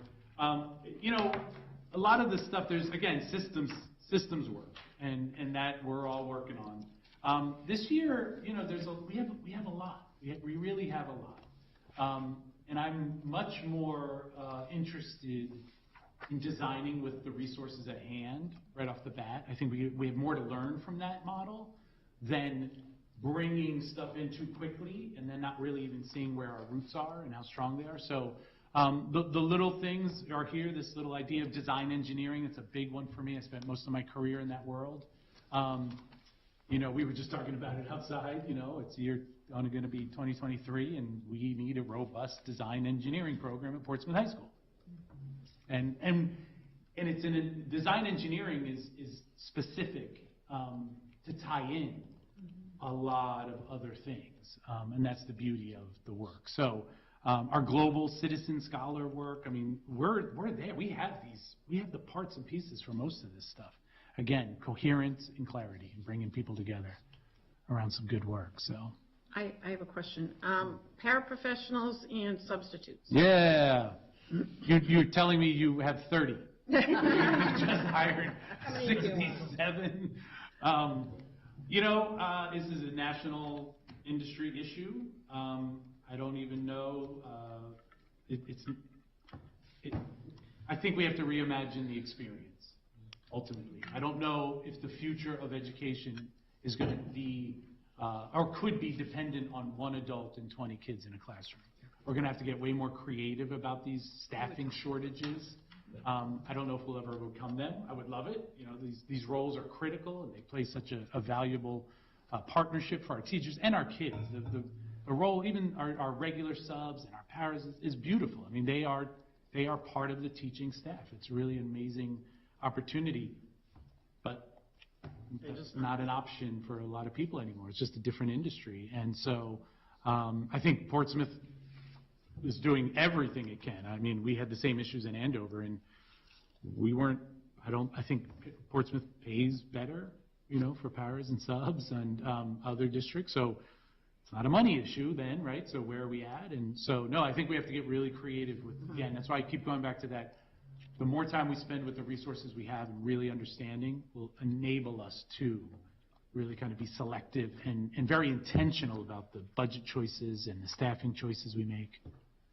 My dear friend John Bohenko is a substitute at the high school once a week, every Friday. Yeah. And he was our city manager for many years, you all know. And every time he substitutes, he sends me text messages. Shouldn't be texting in class. And I answer it. Yeah. And what's he say? Well, it's so funny. He loves something at the high school. He says the kids are just fabulous. They're focused, they're behaving, But the last time he subbed, and I sent it to Zach, he went to get a drink. And he was in the foreign language wing. And the bubbler, is that the correct? Yeah, sure, yeah, it is. Still has the garbage bag around it. Oh, yeah. During COVID, we covered all the bubblers, and so he couldn't get his drink. And then he sent me a picture of the refrigerator, and it was empty, where you could buy a water bottle. So I sent it to Zach and said, Zach, can you fix this? John Bohenko. Yes. Dive first. But that's the most serious thing. He just loves subbing at the high school. He really does. It's a remarkable, one of the things I really appreciate the most is that it's student leadership, and that is not it's not an easy culture to cultivate. There are students that focus. There are high-performing schools where students are very assertive, and confident, and successful. What is unique to Portsmouth, after I've been in 5 high schools in 25 years, and is the compassionate leadership our students show. Our students think about the systems of Portsmouth High School. Mm-hmm. That I've never seen at the depth, level, and care that our students take here. It absolutely is a blessing to work there. So off that, can I just ask a quick question around service? Because I know Margot hammers it all the time, and I know we have service learning. My kid just went out and did a service project for global studies. Yep. I know some classes do it, but are we looking at service as a kind of a bigger character component of being, well, I can't say Clipper because not everyone's Clipper, some are skills, but being a Portsmouth student? Yes, we have a PLC for project-based learning, and service learning is an absolute critical and essential element in project-based learning. We have a whole team spending a whole year digging in on that topic alone. We're there. It's really exciting for us. I think, Carrie, did you have one more question? I just wanted to suggest maybe using a beeper just Pager? Oh. But also, and I don't know, I throw out a lot of ideas, and the idea should come from you, and, but, I mean, is there something that we can do, just the leadership piece part of this, of like, why aren't those students writing these handbooks and these resources and these guides and these, like, is there some sort of, opportunity where we can pay these students over the summer for getting some of this logistics and the work and things like that? Because we don't have, and have a president of the group that has a salary around, no, sorry, that's the next. Well, the Student Council Subcommittee for the handbook is a critical step. Yeah, I mean, I guess I'm just thinking, like, we know the staffing shortages, we know the email crunch, the communication crunch, like, and with that recognized leadership, is there something that we could pay the students to fix the system or not fix? It's not broken. Improve the system in that way. Yeah, it's a great idea. That's a great idea. The advisory role, the consultancy role, I talked about this, in my interviews as well, and I talk about it now. It's really a valuable piece, and for me, actually more important, the consultants are our families, our students to a certain degree. That's a critical part of this management, so all of that insight is critical. So the ideas are great, and share them and send them our way.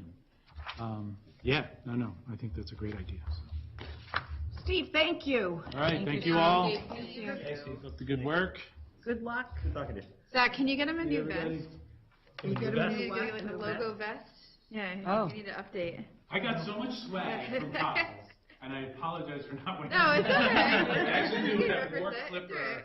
Okay, I wanted to make sure you had one. I will represent next time. Okay, we're about to move on. Yes, to the superintendent's report. The first item is the NASDAQ report. Yep. So you just have we included, I know when you did the redistricting conversation, that group had looked at annual projections from NASDAQ, but we were awaiting this round of stuff that came out of October, looking at October 1st data, and this just gives you an update. I think the key takeaway is just looking at over, a new 10-year projection. I think the number was 275. Yep. So, we're losing. Now, that's not any particular, I think the other, I don't know if we mentioned this the other night, but some context, I was with some people and said, well, 275 students is like an elementary school. Now, of course, it is not centered in any one particular location. It is not at any one grade level, those types of things. But this does have, will have a long-term impact if we continue to decline in that way. I think we need to be thoughtful about, I've said this before, about economies of scale. And if we lose students, it becomes harder. The number of rich options that are available at the high school, for example, becomes harder to have enough students to run some of those courses, and it starts to impact our ability to do, some of the things I think that we're all really proud of. So, it is just something to keep an eye on, and I think, I feel like I'm having this conversation, I'm a parallel conversation when I talk with people in municipal government and the business community about. I see a lot of this connected to housing costs, and so I worry, and you guys have heard me before talk about our employees, and we have a lot of employees who, moved to the community 20 years ago, when you could be a teacher and afford to live in this community, and that time is, if it continues where we're at, that time is past, and so when this round of staff retires, you potentially, if things don't change, you will have a group of commuters who are now working with your students. That doesn't mean they're going to be bad people. It doesn't mean whatever. It just means that they're not going to be, their personal lives are not going to be as intertwined with their work here in the schools as it might be if they actually lived in this community. So that's an issue. And then I see this as a parallel thing, is families. There are only certain types of families that can afford to come and move to our community. So that is going to create an issue as well. I also worry about, over time, and while the demographic information is not here, I think anecdotally, we know too, we worry about a growing gap between the haves and the have-nots and not a lot in the middle. And again, that also ends up having impact on programming. How do we staff? What are the needs of our student body? What decisions about homogeneous versus heterogeneous groupings within programs? All those types of things. What additional support services are needed or not? These are all things that we'll need to consider as we move ahead. But I would say that, I think it's pretty clear what's happening in the community. And how will be interesting is how does that change the character of the community and the character of the schools. Hope. Brian. Go ahead, Brian. Okay. I was just commenting that I'm sure this will be part of the strategic planning as well. Excuse me. So, because it does seem like it's changing and, population is going down. So how does that feed in the strategic plan over the next, couple of years? Yep. So. Oh, I just was going to say, in looking at all the numbers, I think it's important to point out, New Hampshire was almost 2.5 to 3 times the drop-in rate as any other New England state. And so, that's, to me, the writing, I've been saying it since I was on the board and before the board, writing's kind of on the wall, I think, that, our population of K through 12 is declining. And so I do think as we walk through strategic planning, but even through this budget cycle and looking out, are we thinking about, that building plan? Because if things continue to project as these numbers show, we are going to be a community that's not in need of housing 3 infrastructure schools, right? And having, it just wouldn't make sense budgetarily to pay for the infrastructure of 3 buildings, but we don't really have a building that can house our schools. So I'm just wondering, are we having those conversations to kind of look into the future? Sorry, Patty, I shouldn't be putting my hand in front of you. To look in the future beyond just staffing, because I certainly think staffing is something we have to consider, why there might be immediate needs now. What does that look like on the books when most people stick around in Portsmouth for 20 years or more? Right.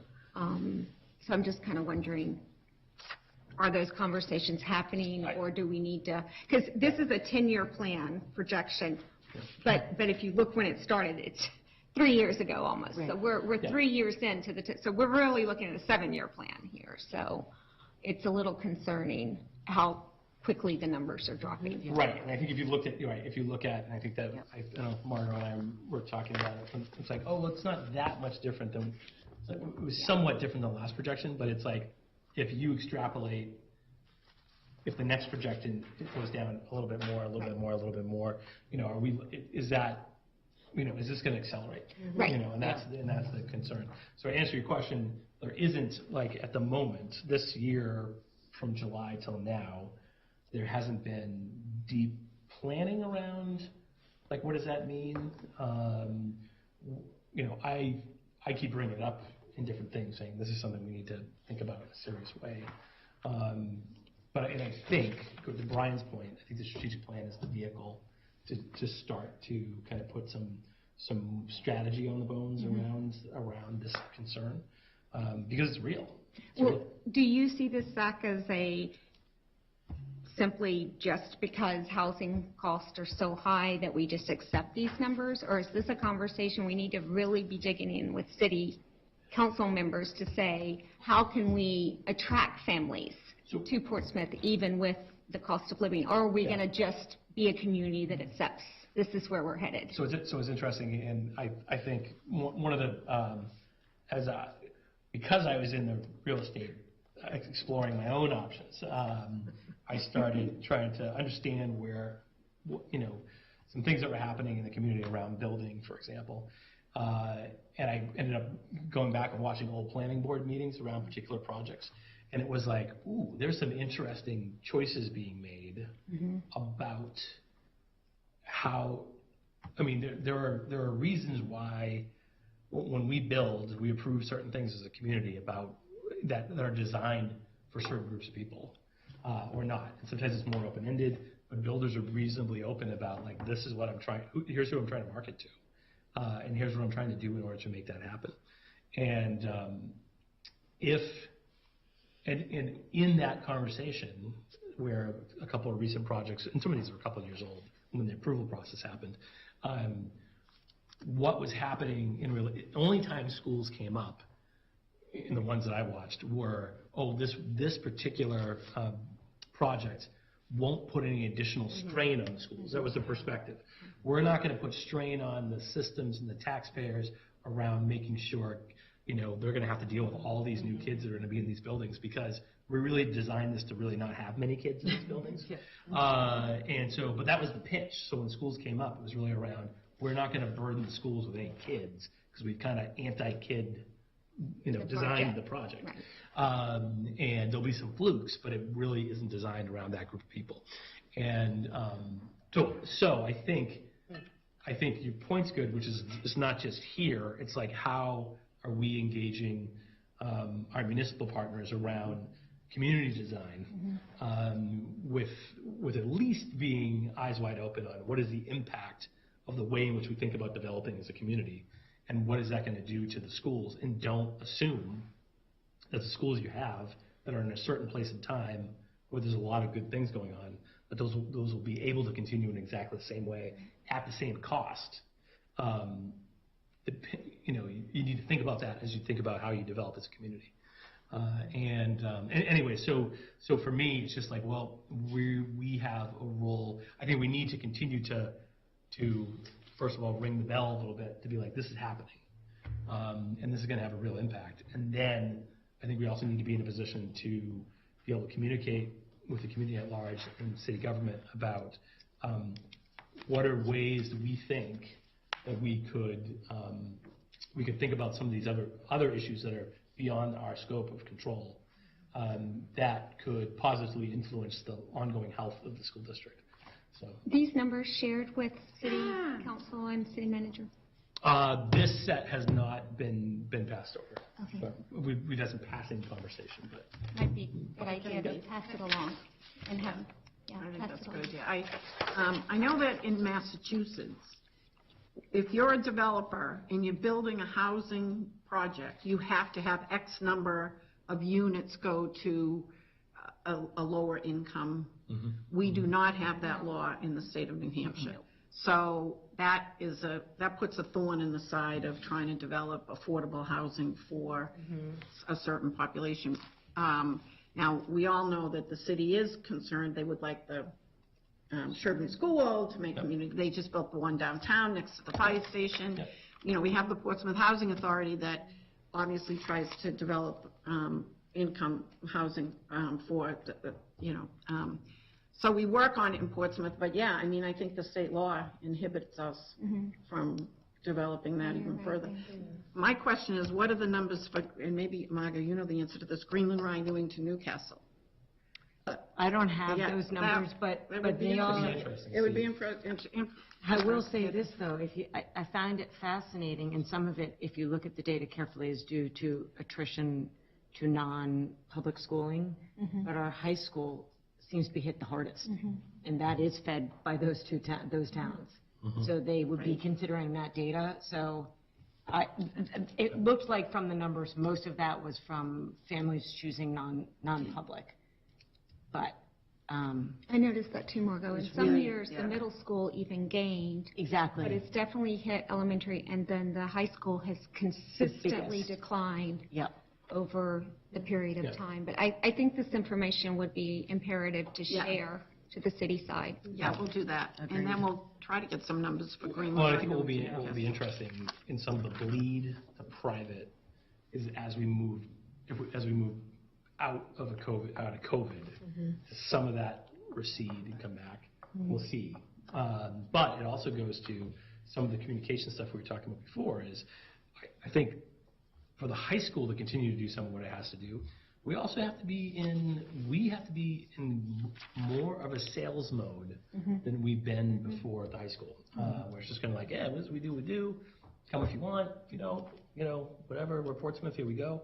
But I think I think we need to be thinking about our partners in SAU 50 and be making a pitch about why it makes sense to send your kids here and be responsive to them as a constituency as well.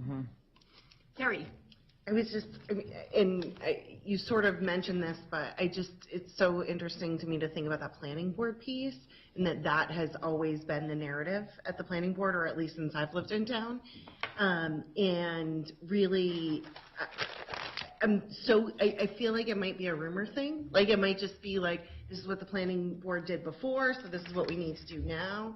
I don't know if it was data driven, but like, I'd love to see that circulated soon, and then sort of that larger meeting of the minds on visioning of what the community looks like. But I just think about some of those neighborhoods that like been built that explicitly are like not set up for children, and I think that's a big concern for us. I mean, as community members, and so those contingencies are already there.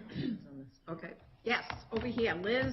I just wanted to Nancy's point, I know that, so you're aware, I know that my understanding is that Greenland has had an influx, but obviously Rye has gone down, and I think that they've sent some kids to Newington. But I'd be curious, because obviously there's a lot of developmental area there in Greenland. And I guess I also, with having Steve Canosi here and talking about the opportunities as far as college and whatnot, I know that we had pulled from Phillips Exeter's their what am I trying to think of, the Equity Council.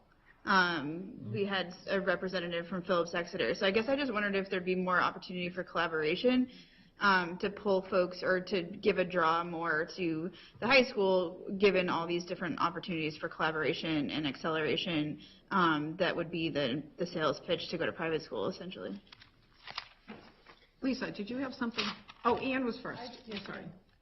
I was just going to comment, the information that we were looking at the redistricting subcommittee, that so many of the new places that were being built were built for young professionals, and they were not being built for families. Yep. And the price tag is high, too. Yeah. So, I don't know that young professionals can afford them. I know. Did you have something you want to say? Okay, Lisa. And I just wanted to toss in one more piece to this conversation as we're speaking to the city, as we're doing our strategic planning around these numbers, is there's other levers that we can pull as a school district and as a community to address affordability. We can always try to revisit things like Head Start and pre-K. We can try to address things like universal after-school programming that runs until a lot of families are done with work. And I'm not saying that's easy conversation, but if your housing is going to eat up, 60% of your budget, there's not money left over to also pay for all of these other things. And so if we're looking for other ways to attract and retain families, I just think that should be part of the conversation. I don't know that I have a perfect answer, but a lot of other communities look at that too. Okay, Hope, you can sum it up. Just one more thing. Well, to Lisa's point, I think going back to Zach, it really will come down to staffing, though. I mean, we saw the same thing happen in Silicon Valley, and they couldn't staff. They were getting staff from overseas, and then literally private companies had to start subsidizing teachers' housing to be able to have teachers be able to live in the area. And so I just wanted to point out, you were saying we need to advertise the high school. I agree with you, but I think we need to go broader and advertise our district to our taxpayers. Yes. Yep. We get a lot of feedback around why are my tax dollars going to this, but I can see the bridges being built where my tax dollars are going for that, and I'm ever so grateful that they're not letting them rust away and that they're doing the work. I think we need to advertise what we're doing in our educational system to make us one of the best in the state, and let people know where their tax dollars are really going and how that's driving return back to our community. And so I think that's something we need to do now, but we certainly will need to do as numbers drop and taxpayers' demographic shifts from what it is now. Okay, thank you. Next on the agenda, we have school board meeting. Oh, did somebody else have a question or comment? Oh, okay. School board meeting locations. I believe we've determined we are staying at City Hall until we can develop the technology at our schools, correct? Yes. Is that what we, okay. Are we going to come here, because it looks pretty good? Yeah, I know. If we, for some reason, can't do it at City Hall, I guess we can. Okay, so from now on, we'll either be in the City Hall chambers or Conference Room A. We're trying to get the school board conference room rigged up so that we could meet in there, but so far we haven't been able to get that done, but we're working on it, correct? Correct. And I was going to say, I think if as long as we're doing this, then Paulette has, we have almost every budget meeting now booked either between the chambers or conference room A. I think we have one date that we're still working on. Okay. But otherwise would be totally taken care of during budget season. Great. Okay. Do we have that calendar? Yes. I mean, I we know got we that have a our while school ago. board calendar, but are we going to have added dates in for budget stuff as well? We got that a don't while have? ago. It came in We our can packet. get it back. We can get it back out. Well, no, it should be all posted and everything right now, right? So I mean, I think I'll check, but we definitely have the calendar developed. okay. So we can get you one way or the other linked or another way. Okay, Zach, can you talk about correspondence? The letter of resignation? So you have a letter of resignation from Gina Patch, who's been working as a reading specialist at interventionist at Dondero School, and she'll be taking a position at Rochester, a full-time position as opposed to the part-time she had with us. So we wish her the best in that opportunity, and I encourage you to allow her to pursue that chance. Okay, thank you. Question about just correspondence in general. Is it that we haven't been getting any emails addressed to the board recently? Because I seem to recall that we had those as an item pretty consistently in reports, and I'm not sure if they aren't here anymore, but did we make a decision to remove them, or is it just? I don't know. We were definitely having a conversation about that at one point. I remember we had a conversation about this in July when I first came. And I don't, in all honesty, Nick, I don't recall totally where we landed on that. We recently, my impression is we just got, post this being developed, we just got a wave of some emails that came to the board that were connected with the SRO request and a couple other things that were connected to Thursday.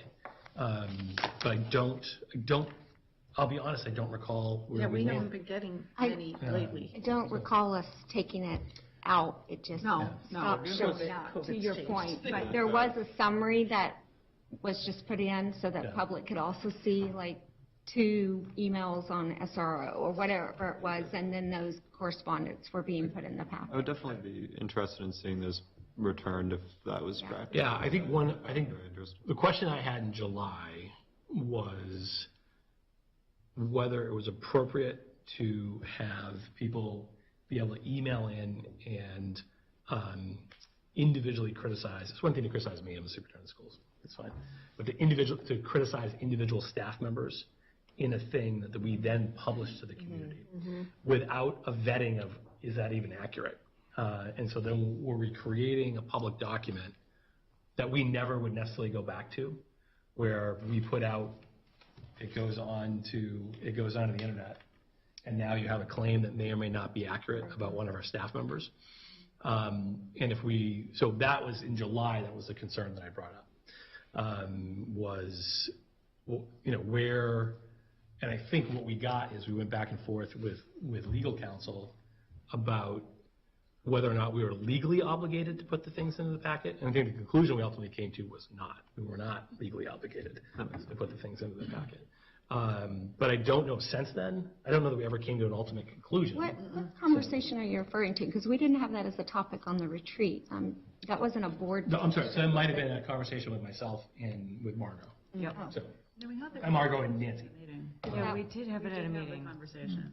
We haven't had as Did you many, want though. to shed some light on this? I just wanted to say that I think, I agree with you in terms of publishing, the risk of publishing information that we don't know, that we can't, it isn't well documented, or we can't be sure is true.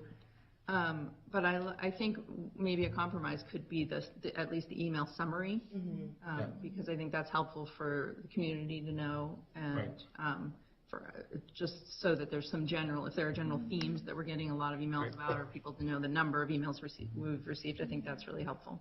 So I wonder if we could go back to at least doing that. No, and I think no, I don't know when that was going back to. So going back to is not. So that's a practice I wasn't a part of. So I'm happy to do it. I'm happy to do it, and I'm happy to, if the board ultimately decides you want to throw things, you want to just put everything in there.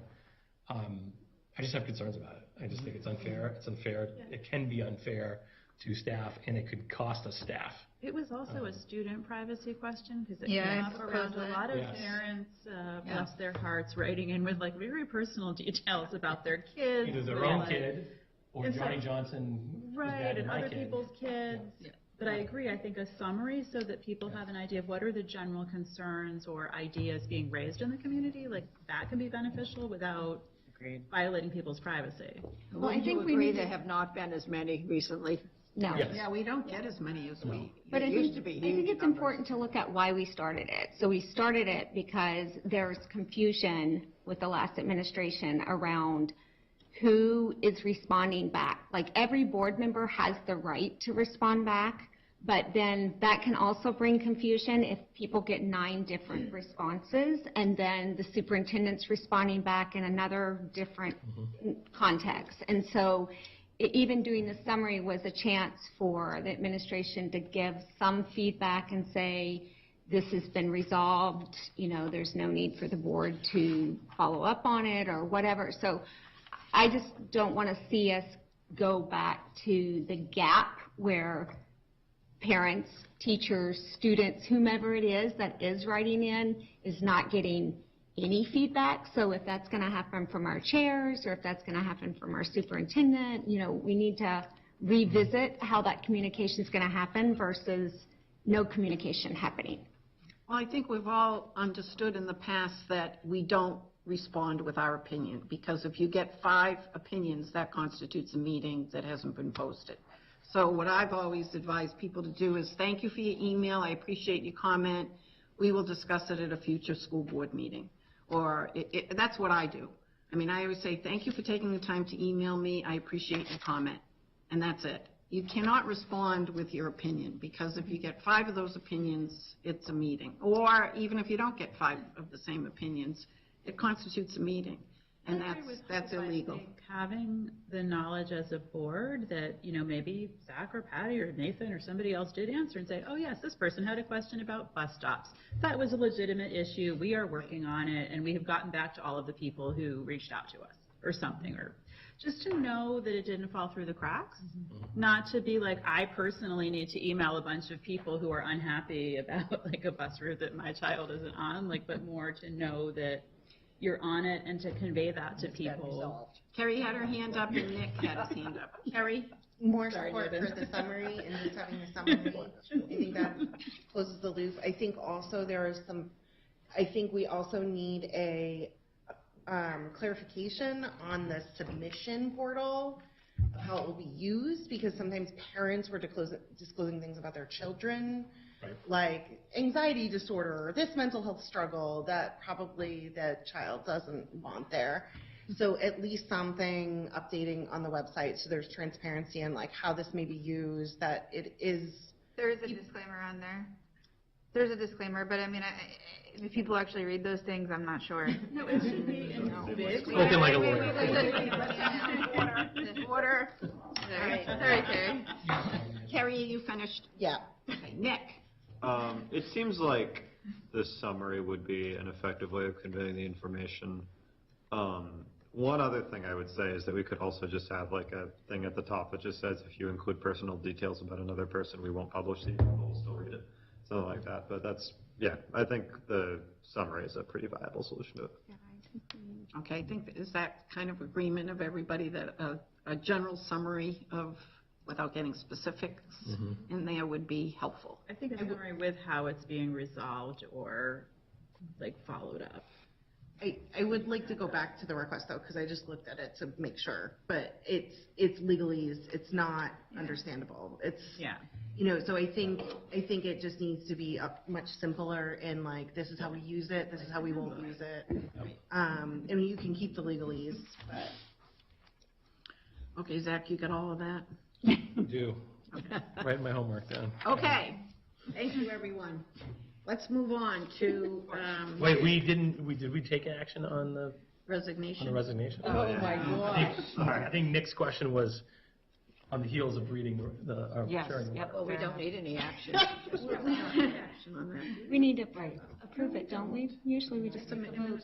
Yeah, usually we vote those. I think on professional employee, I thought on professional employees. We usually vote those, we just. All right, do we have a motion to approve the letter of Approve. resignation? Second. Liz and Kevin, all in favor? Aye. At the same Any time. opposed? Okay. Let's move on to the administrative report, financial report. In the interest of getting you out of here before the alarms go off on us, I'm putting stuff in the memo. I'm hoping that that's helpful. I just think that the most important takeaway from your financial right now is that, remember, we approved a bunch of collective bargaining agreements. The dollars are about to flow in. We're finalizing the analysis to make sure that we split it out into every appropriate account, not only salaries, but taxes and retirement. And when that happens, you'll start to see some of these lines in the salary range and in taxes and retirement go back to being predictable instead of looking like they're in deficit. Okay, any questions for Nathan? Kerry? The summary is wonderful. That's very helpful. I think just sparked by this other conversation around enrollment and stuff like that. I would be curious during budget time to find some way to balance confidentiality and student needs with these external placements, these out-of-district placements, and specifically for ones that we do, like elementary across because is there a way that in balancing all of this, there's keeping more students in district is a possibility? Does that make, do you hear what I'm saying? I think you normally see Ms. Souther as a part of your budget process. So when she's here, I think in very general terms, she can talk to you about the steps that they are taking and the analysis that they do. And I will tell you, I know that every cycle there's analysis done on do we have what's the phrase I want to use? Do we have sufficient similarity to have a program grow? Is there a cluster of students? Is there a cluster? Is there something that we could do that we could keep them in? So she's chasing that. I think she'll speak to that in the course of the project, the budget process. And when we have a cluster, do we have the ability to hire the specialized staff necessary to meet the students' needs in relation to their, to special education law? My recollection, and this is from last year, was more that it was like, this is a confidentiality and we can't talk about these specific issues. So I think it would be good, not for next year, but to think about this 10-year piece for the board to get more detail on that in some way is my more specific request. Yeah, and it's challenging because I'm sure I wasn't there for your last cycle, but it's when you have a certain X number of students, and a handful of students who are at some of these placements, then people just get worried about, and I've seen it in some communities where it's like, oh, I know that your kid is a $150,000 kid, and I'm not happy about it. Mm-hmm. So that's part of it. So there's the disability piece and revealing things about people's disability. It's also, you don't want a student with a disability to end up being part of a political conversation too. And so hopefully that's never happened here. But I've seen it happen in other places where people start to identify, well, why are we paying $200,000 for a kid at XYZ residential placement? That's ridiculous. And I've had someone stand up at a town meeting and say, I know that kid. And it's like, whoa, stop. stop. And that kid doesn't need $200,000 worth of resume, needs kicking the butt. And it's like, okay, great, thank you, you know, now we're gonna move on. But, so that's part of it too. But I hear what you're saying, which is you need appropriate information to understand the trends and that level of investment that we're making, the appropriateness of that level of investment, and whether or not we should be looking at ways to bring those things back in-house, and for us to articulate why we can or cannot do that. It makes total sense. So we can And work on that. remember, some of those are court ordered. Some of them you don't have any control over. You know, the court. The external placement. Right. Yeah. Court orders I- those, and those can be the expensive ones. I guess it's really just thinking about like moving from this identity of maybe 3 elementaries or long term, way off stuff, but just about kind of having that information, like, is that a possibility to balance the desire to keep certain things the same and change other things? Yep. I think, does somebody have their hand up over here? Margot, and then I think Hope. On the future, I know, because I didn't ask it today, but because it was mentioned tonight, can you give an update on where we are with the application of the SAFE grant? I know you talked a lot about updating some cameras, glass and double doors at some schools, but if you could just give us an update on that. Yeah, my quick update is that we succeeded in the first round, $27,650, I think, at the high school, and $7,650 at the middle school. Those were access control upgrades that we maybe had talked briefly about. Those are almost done. So that was approved in round 1, which came out of leftover state monies that they pushed out. Round 2 was announced, and of course these are competitive, remember, and we didn't receive any in that second round. So that was $3 million came out in the first round, and we got a small piece of that. $10 million came out in this, 10 million or 7 came out in the second round, and those were announced a week and a half ago, and there were some of the predictable, programs that really had need. It kind of felt like some of those that are targeted, identified maybe as the more affluent communities, didn't make their way onto the list. So we were looking there for a lot of surveillance upgrades. And of course, as soon as you're out of the gate and the applications are in, you think of 3 more things that we could maybe do. And what we lived through here last week adds more attention to some. But we're already working to try to identify ways that we can address some of them. So okay, thanks. Can you just translate for people at home, access controls? What are we talking about? We're talking about So the SAFE grants really spoke to surveillance, emergency alerting or communication, like alarms or notifications, et cetera, and access control. And access control is building security, if you will, in terms of envelope. So in this case, it's door hardware and electronic access, so that you can have doors that are accessible with your fob, like the front door is, so that you have access from the outside as an appropriate staff member with the appropriate security, et cetera, allowing building access without ever having a situation where somebody props a door open, for instance. Okay. Thanks, Sam. Can we address the issue of the belt? Yes. On Barrow. My understanding was that when we renovated the schools, and especially at Little Harbor, when we built walls and doors, and that doors had locks. Right. Yeah, I made all the notes, and I looked up the Barracuda, by the way, too, just to make sure I knew what it was. I had no idea what the belt around the. So I'll tell you, as we did the walk at the high school,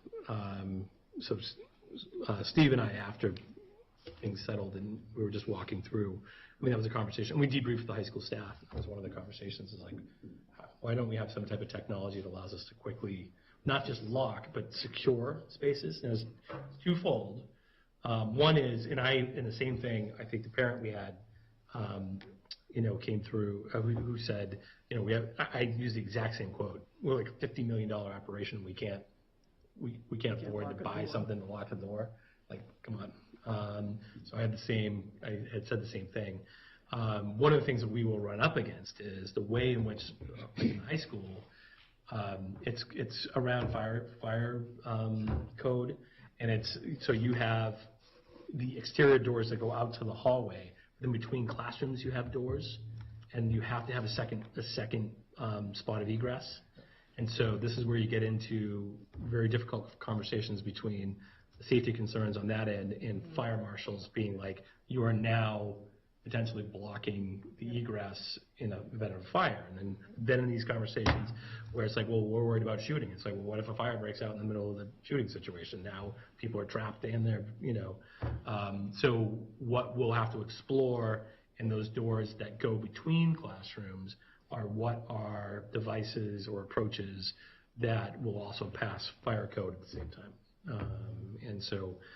But I share the parents' thought process, which is we should not be, we should be able to afford not to rely on an improv approach to secondarily, not just locking, but also then having a secondary means of securing doors in these situations. It's, if what I said before is true, which is our first responsibility is safety, then we should, as the parent asks us to do, we should be able to budget around those particular types of items to reflect that being true.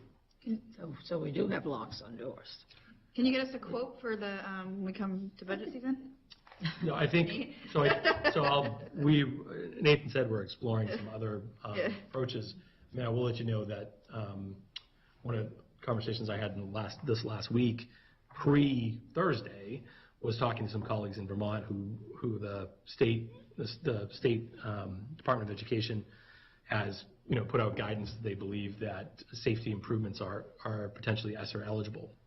And so one of the things we started talking about is we are compared to the district in which I was operating, which is a much less well-funded district, there are some things that we could do. Our radio situation, walkie-talkie situation is not as good as what I'm used to. There's some other equipment things we like to do that could be one-time money that would significantly upgrade some of the things that we're doing around school safety. We haven't had that conversation with the department here in New Hampshire, but Nathan and I have gone back and forth on a couple times in the last couple of days about the fact that we need to explore that with the state of New Hampshire, and it might put us in a position to do some significant safety upgrades in a short period of time. Right. Any hope? Zach, you're talking about local fire code, right? Not state. I mean, because there's other schools that have. I know, but I'm thinking like Portsmouth might be more rigid in some areas around it, but other schools have. Maybe not exactly. I think it's pretty similar. My impression is that's a pretty similar thing. Like probably you were doing that in Sanborn, and I was dealing with it in a different state. There's always a conflict between what the police want for hardening and what the fire will allow as far as creating fire traps. So there's always this tug of war, and you have to kind of find the sweet spot between what the police will allow, or what the police recommend and what the fire will allow. Right. So it's just a matter of having those conversations so that everybody understands that we're not trying to create fire traps, and there's other ways to go about that. But it's a lot of conversation that has to happen. And just to be clear, we've had no conversation, just want to make sure before people start emailing the fire department, fire marshals, or anybody else, we've had no conversation. This is all previous experience. We've had no conversations with our local officials around those issues. Just we've had previous experience, which would indicate that it's going to be something we need to figure out. I had a question for Nathan. Nathan. This is not a hard question. I like easy questions. So as we're entering into the budget, I know for last couple of years you being here, you're like, oh, I'm going to change this, and then I used to do this in my old district, and there's more efficient ways. So I'm curious, like, okay, you've been here long enough now, your evaluation period's over, there are things you're going to change. Now I have a new superintendent. Yeah, but That's an easy question. I would like to get a better understanding of, some of our line items are very self-explanatory, but I just wonder, are we just kind of head nodding and operating off of what really still works best for our district, or are there other line items that we need? In a conversation with Zach, one of the things that I was scratching my head about is that we have all these updates we really need to do from a technical standpoint around communication, but there's not really any line item for communication. So like, would that go in media? Does that go in technology? We don't really have a line item for school safety. Is that fall under 111, under security? You know, do we need some of these, and how do you get a line item? So how can I get a new line item, you know, Nathan? But I'm just wondering, like, is there a review that, well, just you and your small staff take and say, hey, do we have everything? Does this still make sense? Is this the recipe we still need to be using? So the detail that we use to collect our expenditures essentially and our revenues, really it's driven more by our behavior and our actions over time. So if it becomes clear that we are now spending dollars in the area of safety, security, communications, and we don't have detail lines that collect it, then we'll create them in the most appropriate area.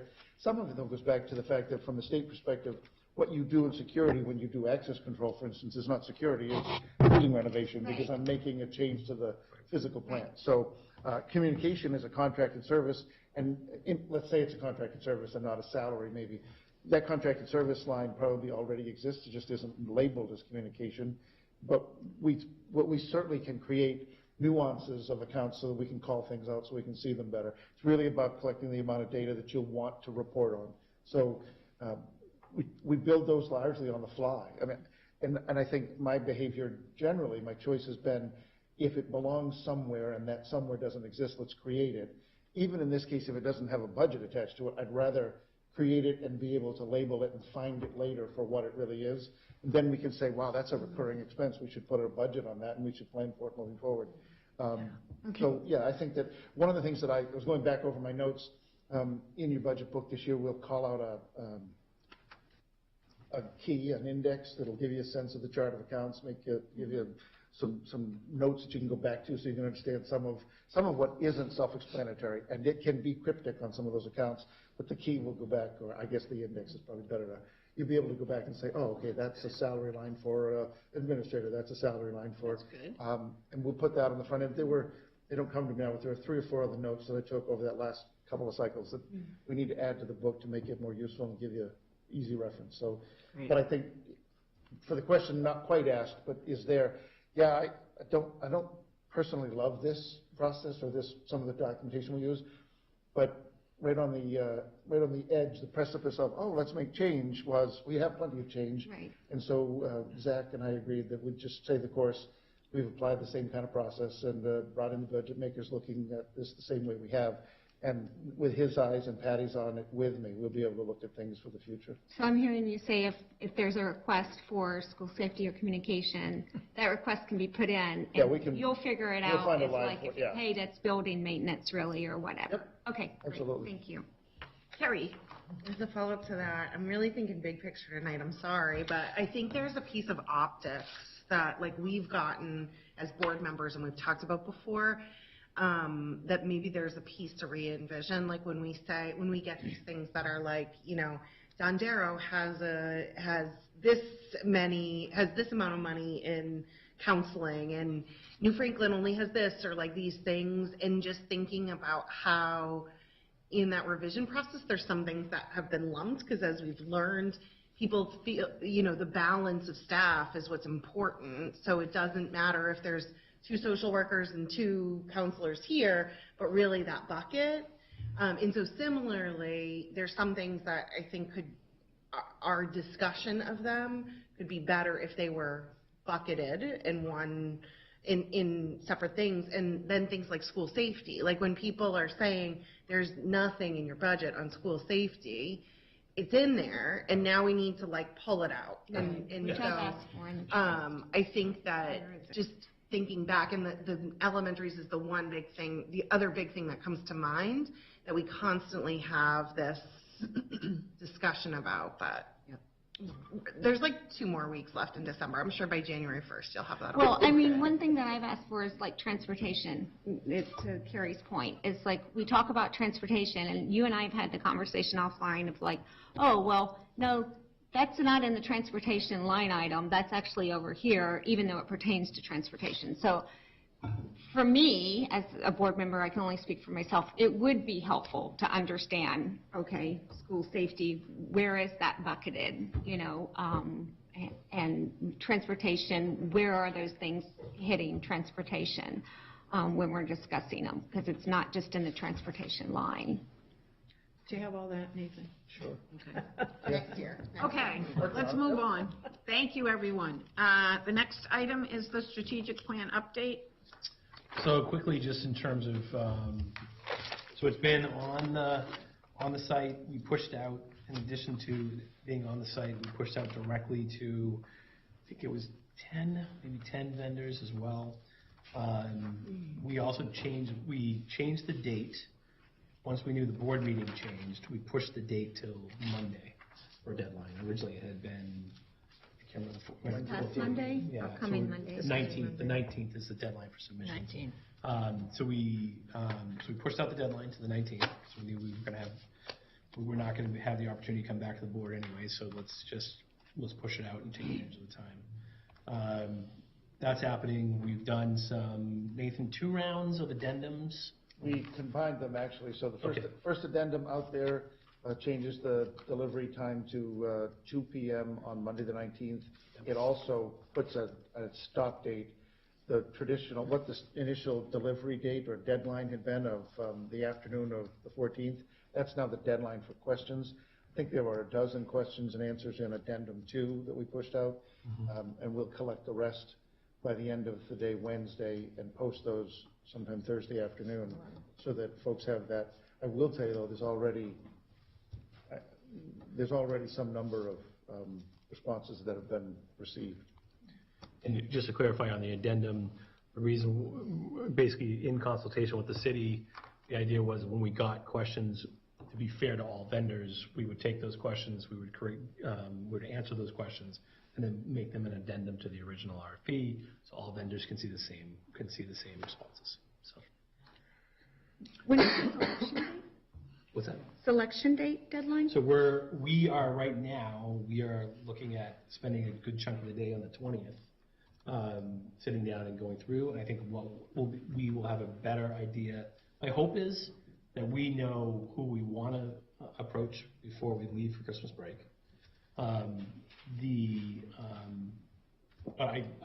have a better idea after the tour. I don't know what is in those. I don't know what is in those proposals, and so we might walk out of that with. We have to do some additional follow-up. We might walk out of that with, or we might end up with we're really unhappy with all of what we got. So the 20th will be a big day in terms of knowing when that next hard deadline will be. That hard decision day will be. My hope is that it's before we walk out the door for Christmas. Yes. Margot has a question. Can we, my anxiety about the timeline, Same I know you do, so could we, because you've done such a great job of communicating to our community that this is coming, could we put some of the dates for focus groups and stuff on the calendar? I'm hesitant to do any of that stuff until we have a vendor. Really? Okay. I know what January and February look like in schools with schedules, so I just would ask that once we choose, we be very transparent with our timeline to everyone, and we hold strong to it, right? Yeah. It's going to be, I think because of the timeline we're trying to fit it in, it's going to be fast and furious I think we're going to have to look at multiple opportunities in a short period of time, and a lot of some other work's going to go to the side. We're going to intensely kind of work on this. Yep. I think it's just reality if we're going to try to hit that timeline. Yep. Lisa and Liz. So along with the timeline question, I guess I'm not sure I fully understand. I apologize if I'm spacing out tonight, but what is the timeline for you to notify the board in terms of the vendor selection? What is our hope for when they're starting, and when are we selecting the committee? Because it feels like those pieces would need to happen before we get to the point where we can set our schedule for the focus groups, and I don't understand when that's happening. So my walk away from the last conversation we had was that I'm not coming back to I'm just notifying you of the selection. And in terms of a committee would, the construction of what we would do around a steering committee would be in part driven by the vendor. And so I don't have answers to either one of those things yet because I don't know what the committee would look like. And the notification would come, the official notification would happen hopefully at our first January 10th. board meeting in January. It's January 10th. Liz? Maybe I just went over my head, but I guess I'm a little bit concerned with the fact, aren't we in these RFPs asking for folks to put a price on their services? And so aren't we running into budget implications? And I guess I just wonder, depending on the numbers, I don't know what the ballpark or, general range is for something like this, but depending on the numbers and the scale and what we all had thrown in for ideas, I think some of us wanted to see something a little bit more long-term than others possibly. There was that sort of option out there. Sure. And so I guess I'm wondering because, my concern is that the community's going to look at this, there might be a question of why are we spending all of this for this consulting service, right? That's usually the consulting service, right? So I guess I'm wondering, we don't have a meeting on the 20th anymore. Our next meeting, I think, is in January, right? Mid-January. And so I guess I'm wondering if there is going to be a piece where the board will be able to have a conversation and be part of some sort of budget implication or selection once maybe narrowed or, something to that effect. Because I do worry that, it's going to come back on us or going to fall back on you that you've got this consulting company and now we're a year down the line and why did we spend all this money and blah, blah, blah. I don't know. So I'd rather get ahead of it and be part of the process. We do have a budget figure for this. Mm-hmm. We do. That's been discussed all along. Yeah, we had. It'll finish this school year. Yeah. I guess my concern is there a range, in the RFP, we threw on what we're willing to pay and so I guess I'm concerned because I don't know that we ever took a vote as to certain particulars around that piece. So the last time I came back to have a conversation about this, I thought the board was pretty definitive about go do it. Yeah, right. And we have a figure. And here are the elements for you to consider. But just take those elements and balance those things and come back to us with a recommendation. So that's my impression as to where we were at last time we talked. Right. So I have a question. Since you feel that you'll have more information on the 20th, I guess I wonder, do we need to set for a meeting if you feel like you need to come back? Or at the very least, I would appreciate if we could have an update of, it doesn't have to be on the 20th, but okay, Patty and I have set with these. We feel like there's adequate choices here. These are our next steps. And then by January 10th, this is what the board will have. The update will be, here's our selection because the board did empower you and Patty to make that selection. Yep. And here's the next steps of forming a committee because we do have a deadline, we know, of the end of the year. Yes. For having a plan of marching order to drill us into 2022, 2023. So let's work backwards because if we're going to make that's an aggressive timeline. It is. We all agreed at it. Yep. If we're going to make that timeline, then we need to be very efficient about how we're going to start off 2023. Okay, so good point. Does that make sense to at least get an update of what we can expect? I just wonder how do we so I guess I'm just trying to think about how to do that. This is an open meeting. Can you just an official communication with the whole board is an open meeting. We've gotten updates from Steve 1,000 times over. That was always how he did it. Okay. So okay. As long as we're not responding to you, there's no meeting, and you can do it in blind CC as according to Paulette. That's how it was always done before. That's how it was always done before. So I will provide something before I walk out the door for Christmas. Okay. And then but it might be, here's 4 more steps. So, but I'll provide something. Okay, well, I'm going to just push a little bit more because I feel by January 10th, we should be able to, if you don't have a vendor selected, that process, if you're looking at the 19th as the close, that's an adequate amount of time to review I understand. proposals and at least have a narrow. You will have something from me, which is either here's the vendor, we're in, it's done. We're not taking any of these people, or we're in ongoing negotiation by the 10th. Okay, thank you. You're welcome. Okay, thank you. I just received word that we have to be out of here at 10 o'clock, so. We need to be out of the building. Yes, I did before not know that. Yes. I did not know that. Okay, Moving so, on. district assessment overview. In the spirit of brevity, since we've got less than a half hour, Just make that up. you have in front of you the statewide assessment results for last year, which was calendarized as 2022. And in all of the areas for mathematics and English language arts, ELA, from grades 3 through 11 for students tested in the statewide assessments, Portsmouth scored above the state average. The state averages were just shared with me on Friday. So those are the state averages with the comparison with how we did. Science, slightly different story. We are above the state average in grades 5 and 8. We are slightly below the state average in grade 11. That, even though it looks completely off with everything else that's on here, is something that they see in a lot of different districts for a lot of reasons.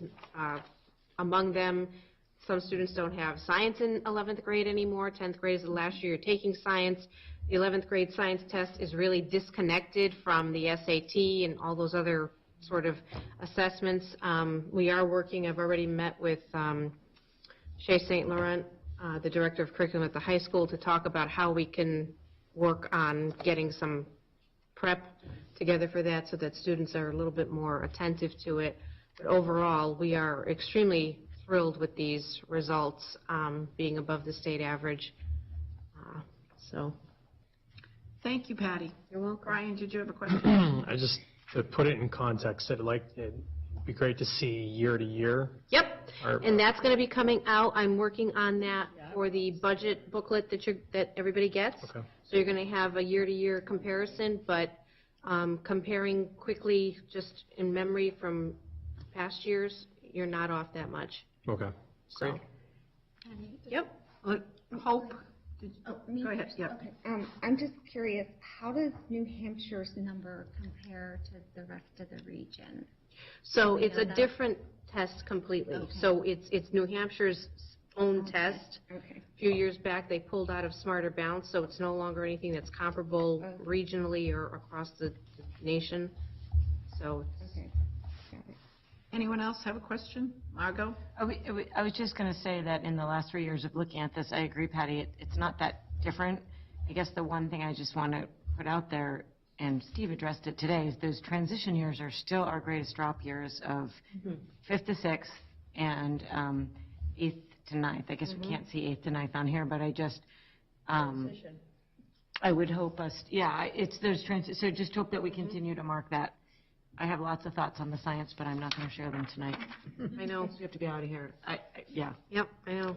Very quick detail question. Is it 3rd or 5th grade that the science is taking? Because it says 3rd on the top and then 5th on the table. Oh, that's a typo at the top. Should be students in grades 5, 8, and 11. Okay. So, yeah, Thank you. 5, 8, and 11. Thank you for catching that. Pat. Okay, can we move on? Consideration and approval for employment, the Dondero reading teacher. Any questions about? Do we have to present? Motion to approve both new business A and B together? Second? Yes, we can do that. Yes, we can do that. Do we have a second? Second? It was Liz. Okay, everyone in favor? Aye. Aye. Okay, motion passes. Okay, let's move on to the consideration and approval of policies. Oh. Margot, do you want Yay, to take me. that? Yes, I'm happy to.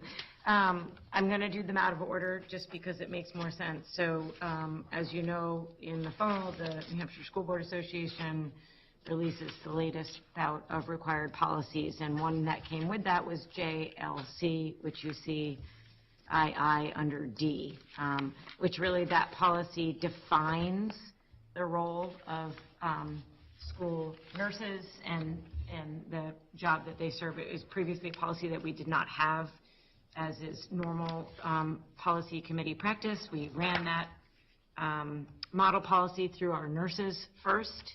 They all really liked this policy. They made the model policy, they made a couple minor tweaks. So this policy here, JLC, is the first time we are seeing it. It is essentially the same as the New Hampshire School Board Association model policy with maybe 2 or 3 changed words. But it's a really helpful policy in clearly defining the roles and responsibilities that the school nurses play in each of our buildings. So this is JLC. JLC first reading. So I can take a motion to approve, and then we can have questions. Move to approve. Second. Carrie, second. Great. Anybody have any questions on JLC? Okay, vote. Yes. Great. Yeah. All those in favor of JLC? Aye. Great. So following that, then it makes sense to go to JLCD, which is the administration of medication to students. We had that, so when JLC came before the policy committee, it was the perfect time, since we were asking our nurses to review policies, to take a look at that at the same time, since, as you saw in JLC, it talks about they play a role and it references JLCD. In red is showing you the minor adjustments we made where we felt it was really clear if we made headlines for the various administration of meds given by nurses. So those headlines that you're seeing in red, that's a new change. And we have added under the administration of meds that you can provide written instructions or verbal permission. Just because we have some people who are not looking at the electronic version. Oh. I was wondering, maybe we just hit the line, like, only because there's a few. Maybe Yes. we just hit the lines. Yes, sorry, thank you. So line 6, we have added the headline, administering medications by school nurse or staff. That headline had not been there. And under line 13, we added that the school nurse may administer non-prescription medication during the school day with written or verbal. So if they call home and receive permission, they can, that's a change. It was previously just written permission. Line 14, we added the headline, self-administered medications, because those paragraphs that were there previously referred to self-administered medications, so it made it clearer for someone reading the policy to understand. Line 29, we added the headline, records, and in line 36, under records, we referenced that the procedures for keeping records would be found in the school nursing guidelines, which we keep. Line 37, we added the headline, prohibitions, and then we took out lines 47 through 47. 45 through 47, because it talks about inoculations, which is a dated term. So other than that, that we brought it up to bring it up to speed with JLC at the same time. So we need a move to approve before we ask questions. This is a second reading, I believe, because we already had the policy. For the first, single reading. Yeah, single reading, thank you. Yep. So does anybody have a motion? Motion. I did. Okay, great. Ann and Carrie. Any questions? Hope. So in line 39, it says notice of this prohibition will be provided in student handbooks. We have a lot of policies that refer back to the student handbook that's outdated. So I'm wondering, like, are we as being the policy committee, are they circling back to see that when we put, hey, this is in the handbook, that it's really in the handbook? Our school, that's a great question. School lawyer is currently going through that right now and making a list and checking. And then the ones that's supposed to be in the handbook, if they're not, that's going to the handbooks, which are all being updated. So yeah, we are well aware of that. Thank you. Yeah, Carrie. One typo that I would recommend a different correction to, on line 25, it's meant to be physician must authorize self. Oh, yeah. I would recommend changing that to healthcare provider, as half of the primary care in New Hampshire is provided by nurse practitioners. Healthcare provider? Yeah. Thank you. Good catch. Nurse lobby. Sorry. Any other? Yep, Lisa. I was going to say that, but I just have two questions for later that I don't think we would resolve tonight. But one is sort of going along with the handbook. Again, this is another area where it is woefully and dangerously puzzling how all of this is handled. And I, have personally called the nurse. I have spoken to people. I have not been able to get clarity around very basic, simple medical questions or, issues that should be easy to understand. So I would just like to maybe consider a communication component of this that is not in legalese and is more practical around how kids actually manage medical conditions by the time they are in high school.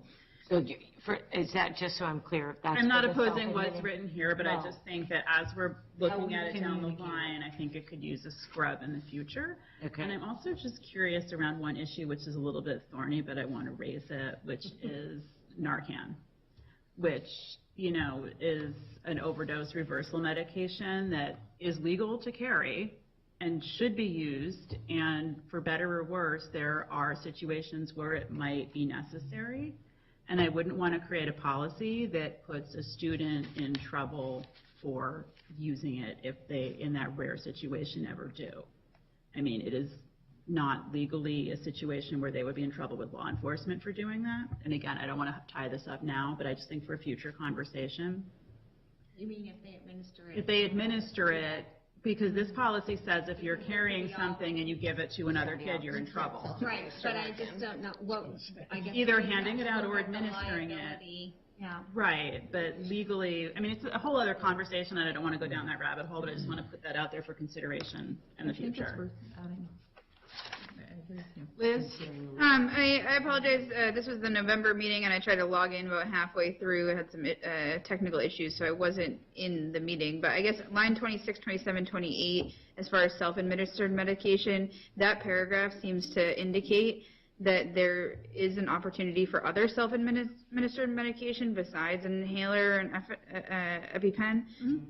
And so I guess I'd want to make it clear that there are other medications. So, I mean, I'm fine with approving this tonight, but I guess I would suggest adding something in for, the possibility of self-administered medication, such as a child that's managing their own Insulin pump. Yeah, or antibiotics. Or just anything we wouldn't whatever think of. But it seems like that paragraph is sort of indicating that a plan for recording medication administered to students, parents and legal guardians are required to provide written proof of a student's diagnosis and verification that the student has the knowledge and skill to safely self-administer the student's medication. So I guess I would just want to put a sentence before that, this list of medications that can be self-administered is not exhaustive, and that the school would be open to the opportunity of a child administering their own medication. Do we know if this aligns with the procedure at the high school? Because I know for 9th grade, I didn't go, I will be honest, I didn't go with my third child. They raised themselves pretty much by then. But we were handed, for my other two children, we were given the procedure, and the procedure said, students couldn't even take cough drops. That was perceived as medication, and they could not administer this. If they wanted a cough drop, they had to go get it from the nurse. Which was never in our policy. Right. I can't answer, all I can say is this went through every school nurse who read this and said, this is good, this is accurate. What I think you're referring to, the procedure, is what's in the school nursing guidelines, which they also indicated at that meeting have been updated and are up to date. So they are up to date. And they are up to date. And they also, if you read the policy committee notes, we then got into a whole long discussion on some of so a lot of this now we collect online. All of that, all of those medications are listed and parents sign off on it. So we do get permission from them on that, which I think is why that lines 26 to 28 are written as a separate, there's a space between it, because I think that's opening it up, Liz, to so long as there's proof that they've got a diagnosis that they need medication for, they can safely self-admit. I think it opens it up to not restricting, but I see how it's reading that way. But so the nurses did read this. They did say it's accurate, and it's accurate to our procedures, but the policy won't discuss the procedures. That's all I can say. And the nurses are looking into how would you use the words, like better ways of collecting the information in our new online, but they're constantly looking at the way we gather the health data that makes their life easier and the family's life easier, and that includes those. And lives up to HIPAA. Duplicative and like. So your recommendation is that we approve this? The policy committee's recommendation is that we approve this. I think the questions that the board has posed, I would be happy to take back to the nurses, because I think they're more related to communication and procedure than the actual, and that we can ask the legality question around Narcan. I don't know that, to be honest, so I will. Well, they do have Narcan at the high school. They do, right, yeah, so that, the nurse can administer it. To Lisa's point of, can a student who sees a friend overdosing administer it to them and not be in trouble? That's the question you're asking, right? It's a deeper dive, actually, because it's a bigger. The New Hampshire statutes have some adult language of 18 and up. So I can look into that. Okay. So I'll look back with the nurses with all of this feedback, but my request would be we move to approve. Fair. All those in favor? Aye. Any opposed? Okay, the last policy is a new policy, therapy dogs, IMDAA is what it's been coded. Brief history, why we have a policy. We have a policy about dogs that a student would require for their anxiety or things like that, but over the last several years, we have seen the success of therapy dogs at New Franklin School, and there was interest in growing that at Portsmouth Middle School. And so when we started thinking about the fact that we were going to have therapy dogs at more than one school, it seemed prudent to have a policy in place that supports the training and the certification that the dogs need to go to, the permissions that we need to get from families regarding around allergies or discomfort, and the communication we provide and the purpose that the dog serves and how often the dog can work, as you will. So the policy was written in for that. I think the hope is once we grow it at the middle school, it will organically continue to grow across all the buildings. And it has been approved, the process has been approved through Primex, which is our insurance carrier.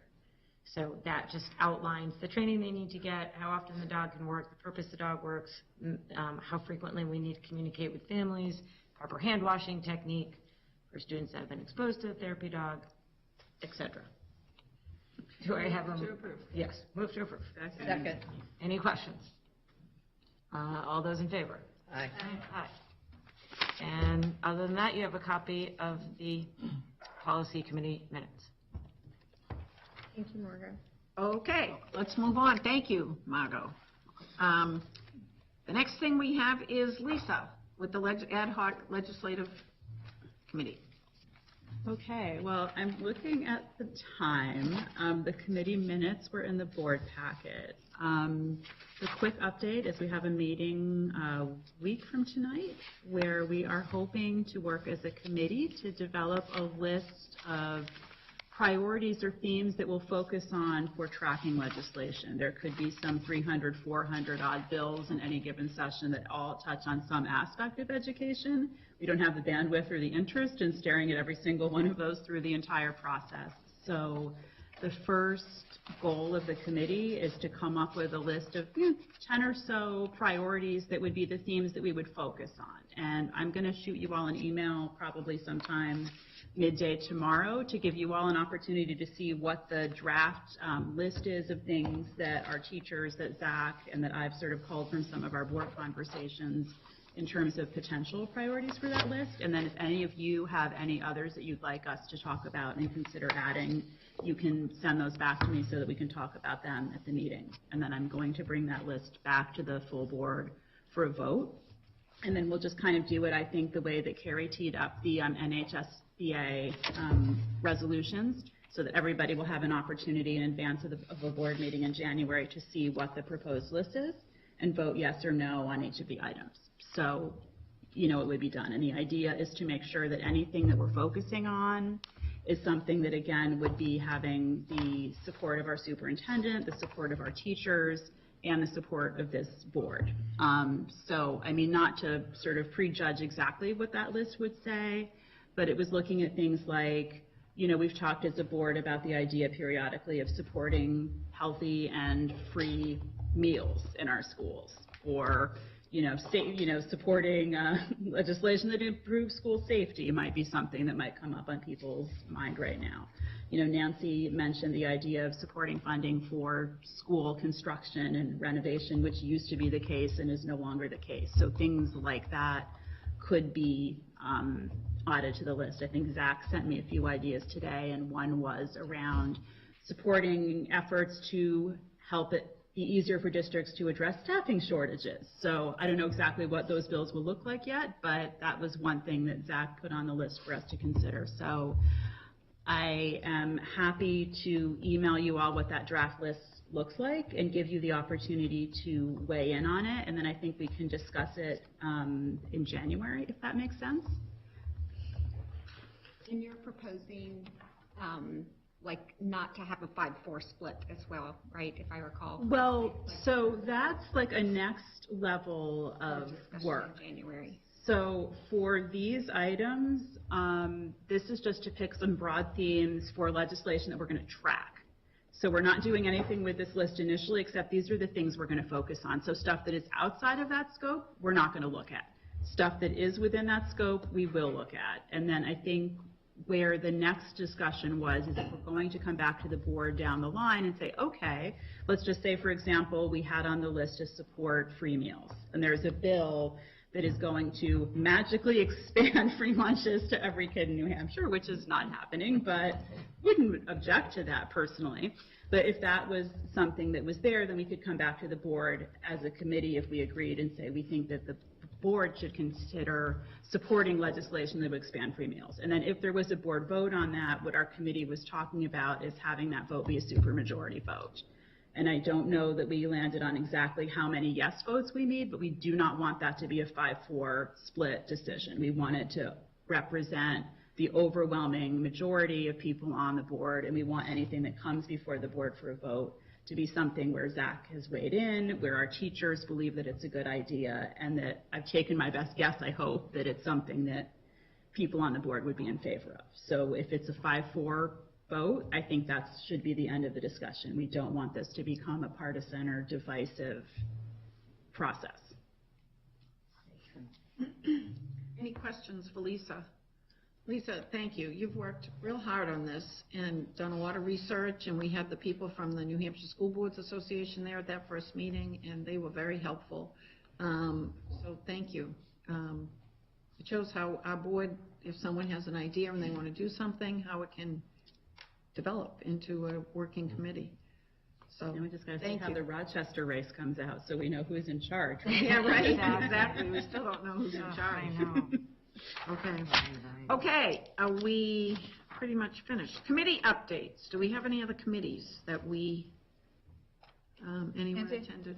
I was the new member of the Safe Water Advisory Group, SWAG, had a tour of Pease, just briefly for the board to know that there is a lead testing program that is run through the state, and it tests all the water locations within the schools. This is a big initiative as far as getting more information out to the community about lead testing. There was 164 Seacoast kids that had tested positive for amounts of lead. Of those that were tested, there's obviously kids out there that haven't been tested, so 25 of those kids were from Portsmouth. So there's an initiative with SWAG in the city to get more folks testing their water supplies for lead.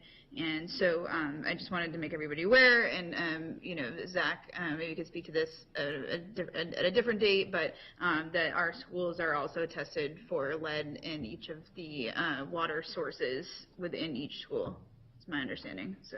Can I just add to that? Thank you, Liz, for stepping up on that as I'm rolling off of SWAG. We have about 2 minutes. I just want to throw that out there. Okay. I'm still sitting on the lead committee, and because it may get moved outside of SWAG, because the city is looking at it from a much broader view than just water, and so there may be some asks to the school department at some point. So I'll keep people posted as I serve on that part of the committee. Thank you. Yes.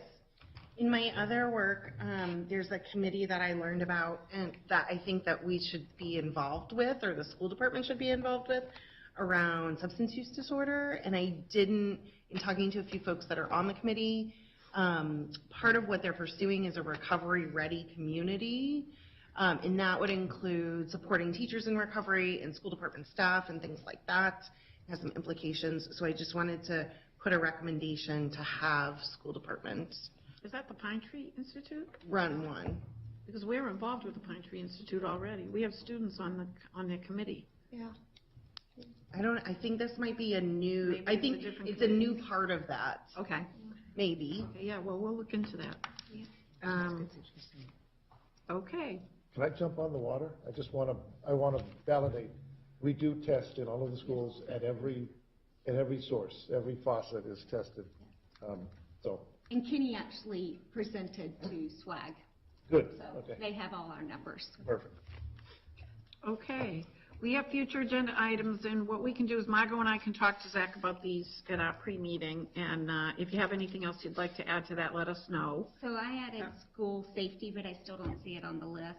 It always seems to trail a year to get it on last time, so I'm hoping that with new I don't know how that faces. happened. Okay. And Zach's been meeting much more frequently with the police chief, that Yeah. I would love to have an updated presentation around school safety and Okay. what that's looking like, and the crisis plan that didn't really seem to exist last time that they presented to us. That was, I think, pre you as well. We didn't really have a crisis plan is what was determined. I would just add to that conversation. I know there's some other publications, and I'm all for school safety, but about the anxiety response of students and having drills and that sort of component of how much is too much, and what are we doing to traumatize our students in the name of preparation. And so I would just like to make sure that that is a conversation that includes that aspect. Okay. If we're gonna go there. Yeah. I'm sure you guys need time to clean all this stuff up, right? The camera stuff, or are you leaving it here? Motion to adjourn? It's like, I want to volunteer this. Basically disconnected. What you're saying is you'd like to make a motion. Yeah, the dogs roam the hall in like 2 minutes. Therapy dog. Second. All those in favor? All those. Aye. Carrie. Are you guys?